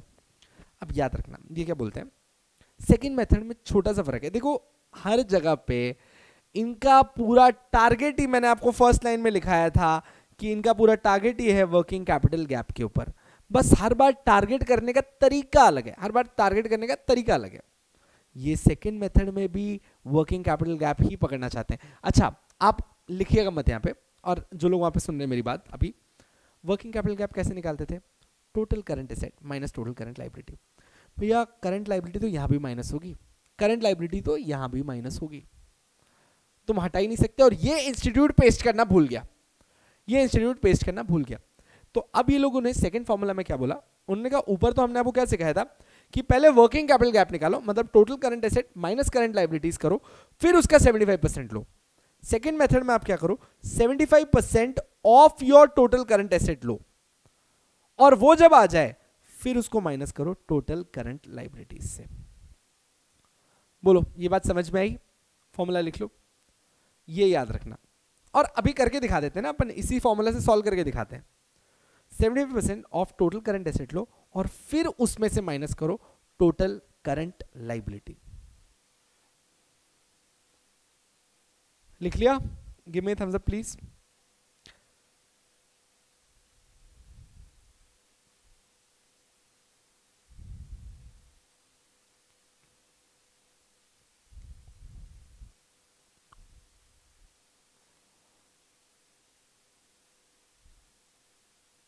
ठीक है, I am assuming that you have written.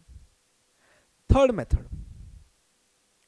अच्छा अगर तुम थर्ड मेथड भी देखोगे तो थर्ड मेथड भी अपनी मॉड्यूल में गलत दिया है, थर्ड मेथड भी अपनी मॉड्यूल में गलत दिया है। देखो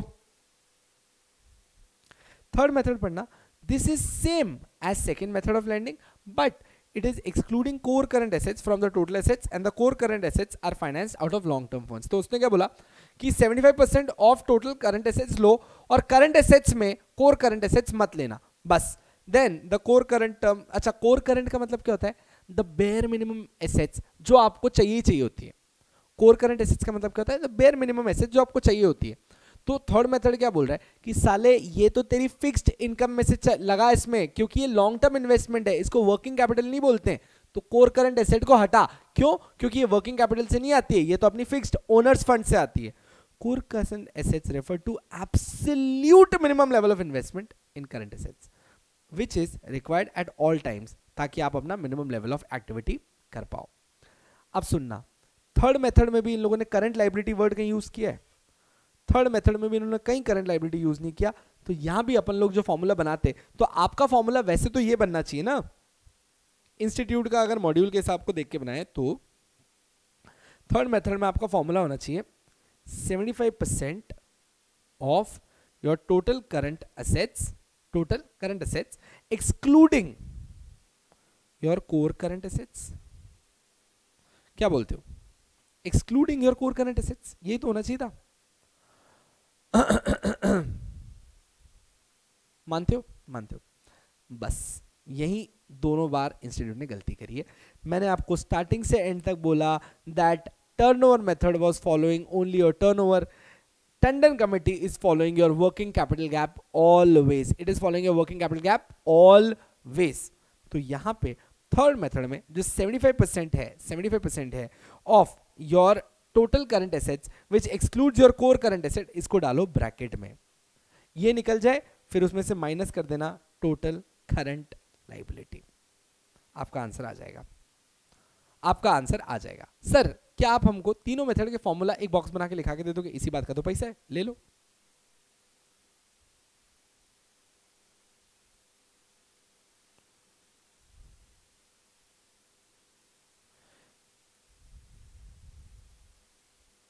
method 1, 75% of working capital gap, where working capital gap means total current asset minus total current liability। लिख लिया? मेथड 2, मेथड 2 बोल लो, यहीं पे लिख लो चोरे कमेटी, यहीं पे लिख लो 1:1.33:1। आपको याद रखने के लिए, 75% of your total current assets minus total current liabilities.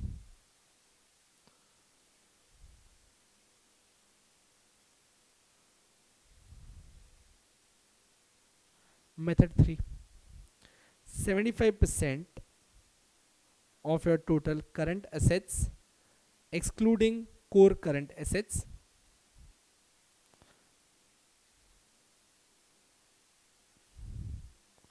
minus total current liability. Note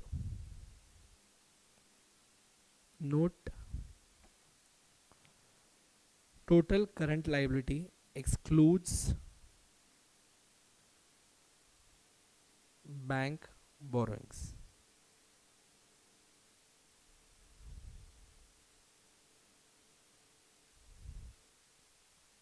साची वेदिका लिख लिया क्या?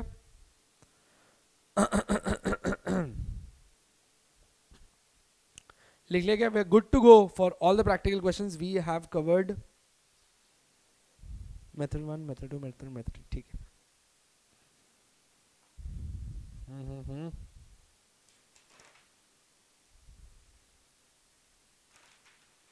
Yes, everything is covered.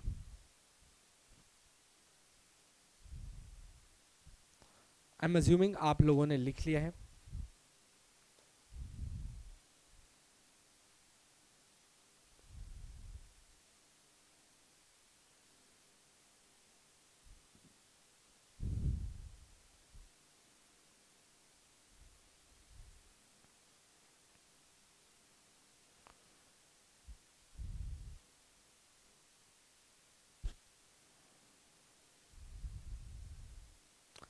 ठीक है, बस this is it. Let's solve 2 questions and get lost. Clear the paper and I'll see you on the other side. So this was the first question which was in June 2019. Now let's see. Okay, this question comes with a typo error over here. इसको please 14,80,000 कर लेना. Other current assets के सामने जो total निकल रहा है ना बाहर करंट एसेट्स का, वो 14,80,000 होगा. सो 8 लाख के रॉ मटेरियल्स है. वर्क इन प्रोसेस 80,000 है. फिनिश गुड्स 3,60,000 है. रिसीवेबल्स 2 लाख हैं एंड अदर करंट एसेट 40,000 हैं. हाँ, तो इसका टोटल आंसर है 14,80,000. नीचे करंट लाइबिलिटीज दी है 14 लाख. मैं नहीं कराऊंगा ये. कोर करंट एसेट्स दिए 3,80,000. इनका कहना है you are required to compute maximum permissible bank borrowings under 3 methods of Tandon committee norms pertaining to M limited from the following data. Please I am giving you. अच्छा, 1-1 मिनट लगना चाहिए, उससे ज्यादा नहीं लगना चाहिए. फॉर्मूला आपके पास है. मेरे को जल्दी से मेथड 1, मेथड 2, मेथड 3 तीनों का आंसर निकाल के दो. Till the time I will be back from the washroom. You have 2 minutes. अच्छा, अलग अलग मत लिखना. Sachi Vedika, method 1 dash answer comma, method 2 dash comma, method 3 dash comma answer. मैं जाने से पहले ही सॉल्व कर देता हूं फोन पे. चलो जल्दी से कर दो. सर मेथड 1 क्या था हमारा? 75% of the working capital gap. Working capital gap का मतलब होता है total current assets minus current liabilities. Sir current liabilities में बैंक बोरोइंग्स इंक्लूड नहीं करनी थी हमको. ठीक है.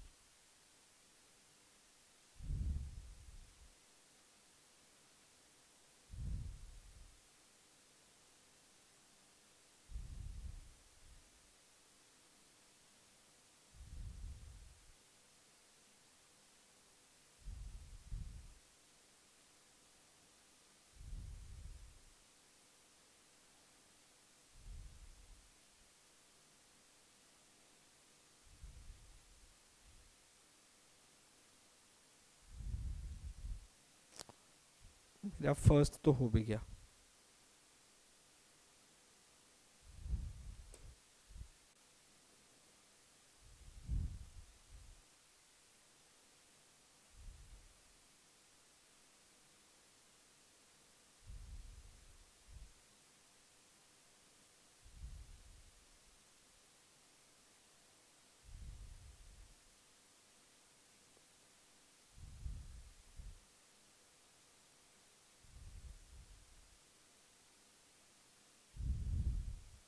मेरा सेकंड भी हो गया।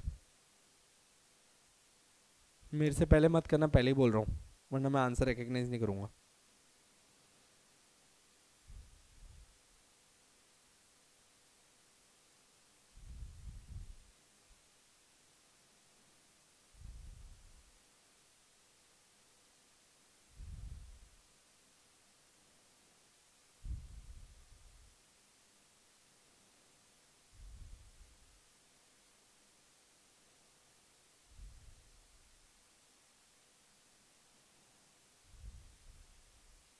झाले, मेरे 3 हो गए। और कसम से भाई तीनों सॉल्व किए मैंने।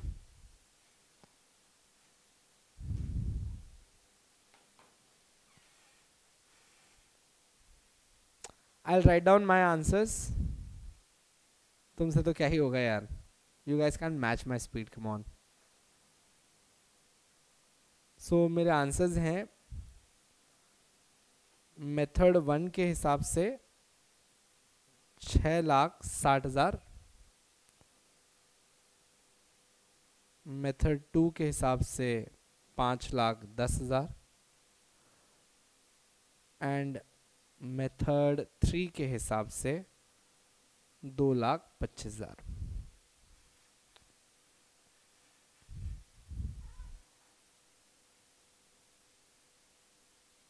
साची तुझसे पहले मैंने किया है, बट ये साची यू कंप्लीटली राइट।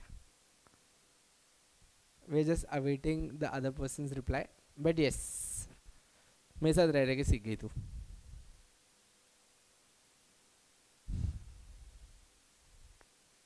चलो जल्दी से एक बार सॉल्व कर देते हैं इसको। अगर आप लोग को ऐसा चाहिए कि सर एक बार सॉल्व कर दो, सर मेथड 1 का फॉर्मूला क्या था, जल्दी आप लोग खुद वहाँ पे स्क्रीन के सामने रिवाइज करो। 75% ए सेम टाइम नहीं था, मैंने पहले कर दिया था। 75% of working capital gap. How do you calculate working capital gap? How do you calculate working capital gap? आपने बोला working capital gap is total current asset minus total current liabilities. Current liabilities does not include bank borrowings.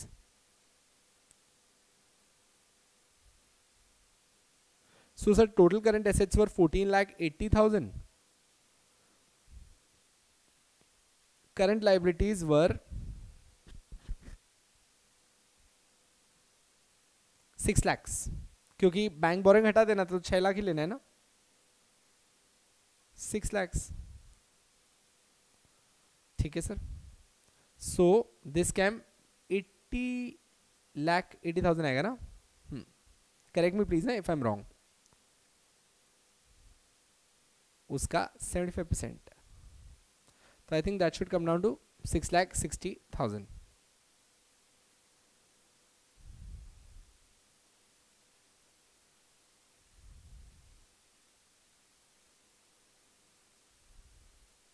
Yes, so this comes to 6,60,000। तो first method के हिसाब से this becomes your maximum permissible boring. Method 2 पे, method 2 में अपने को क्या करना था?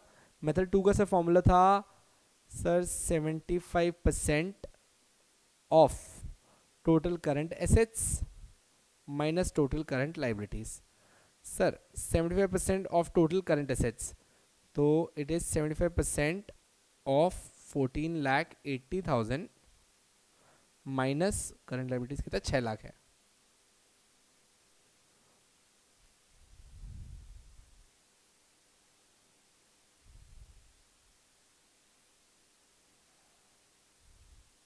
सो 11,10,000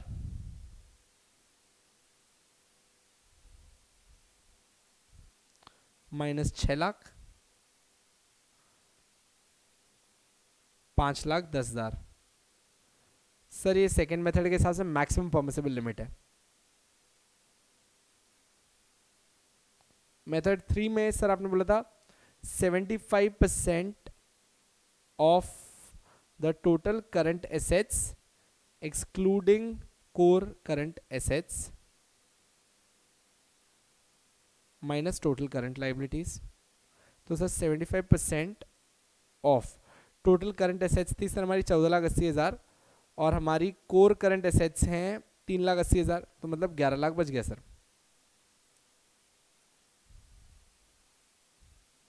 माइनस 6 लाख,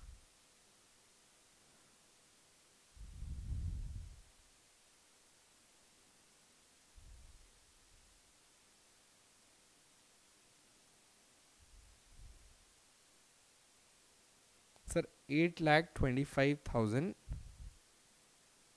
माइनस 6 लाख, तो इस हिसाब से आई 2,25,000। तो ये बन गया आपके तीनों methods. Is it clear to all of you? Yes, मैं उम्मीद करता हूँ आप लोगों को एकदम क्लियर है। Now this simple question, that's it, यही करके दिखाना था। मेथड 1, मेथड 2, मेथड 3 पैक, और 5 नंबर घर ले जाने थे आपके, ठीक है। अच्छा अब सोचना, अगर अपन लोगों ने ये माइनस टीसीएल नहीं किए होते, हर बार माइनस टीसीएल नहीं किए होते, तो इसका आंसर आता 8,25,000, इसका आता 11,10,000, सही ना? अगर ये टीसीएल माइनस नहीं किए होते तो। अब देखो तुम्हारे इंस्टीट्यूट दाता का हरकत,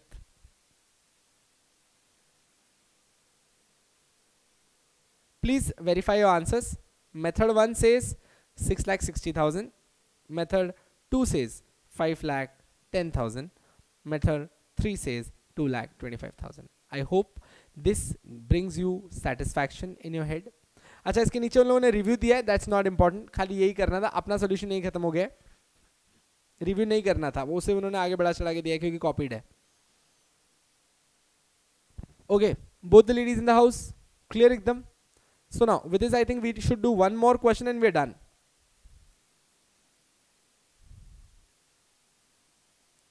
This is June 2019.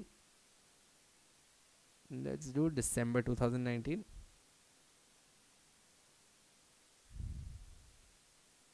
Okay, I'm not going to solve this question, pretty sure. ये रहा. Please solve this B question. Give me the answer. देखो इन लोगों ने ये क्या बोला है, committee recommendation using the norm of current ratio of 1.33। समझ गए तुम लोग? 1.33 बोल रहे हैं, मतलब कौन सा मेथड से कैलकुलेट करने को बोल रहे हैं। So giving you just 1 minute to solve this question. Let's see. Can you guys do this? मैं भी सॉल्व कर देता हूँ, मुंह ज़बानी हो जाएगा ये तो।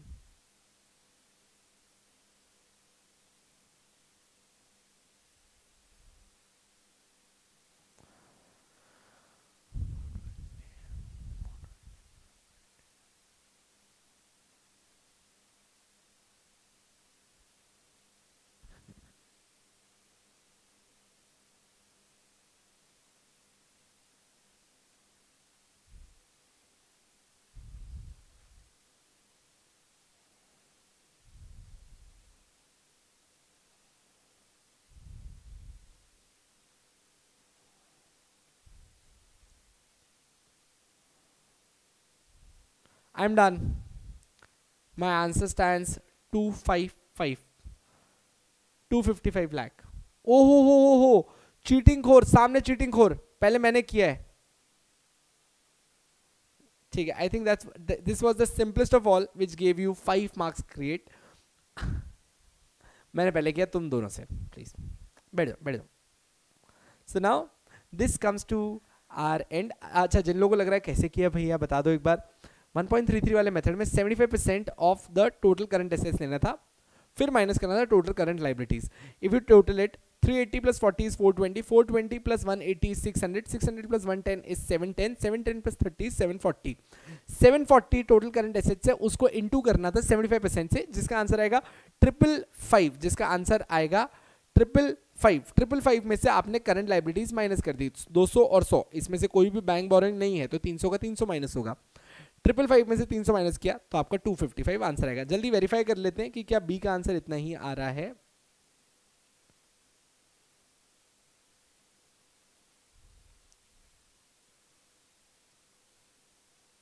Maximum permissible bank finance is 255.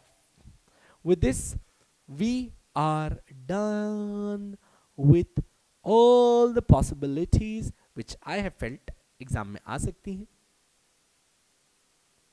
जो टारगेट लेके अभी से कुछ घंटे पहले हम शुरू हुए थे, वो अब समाप्त हो गए। All questions done, all theoretical part done. Happy enough? तो आप सब लोग जो वीडियो देख रहे थे, जो अब इस वीडियो को देख रहे होंगे, उम्मीद करता हूँ आप लोग को वीडियो बहुत पसंद आया होगा, आप लोगों को सब कुछ समझ में आया होगा। I wish you all the very best. बस इन प्रैक्टिकल क्वेश्चन, अच्छा कहीं से भी आ सकता है, आई वुड नॉट से कि यहीं से आएगा, कहीं से भी आ सकता है। This is professional, they can hit you from anywhere. So मतलब लास्ट टाइम तो आप देख लीजिए, वो जो चैप्टर जो इंपॉर्टेंट नहीं, उन्होंने खुद बोला वहाँ से क्वेश्चन नहीं पूछेंगे, they give you a question of 5 marks. तो sometimes they do anything rubbish, but rest assured जितना अपन ने पढ़ा है उससे बाहर से प्रैक्टिकल क्वेश्चन नहीं आएगा, ये मेरी जिम्मेदारी है, ठीक है। तो उम्मीद करता हूँ इस लेक्चर में बैठ के आपको अच्छा लगा होगा। So this is my final sign off to you guys. Lecture में बैठने के लिए आपको बहुत बहुत धन्यवाद। Wish you all the very best. इसी तरीके से बने रहिएगा, विश्वास बनाए रखिएगा। जय हिंद, जय महाराष्ट्र।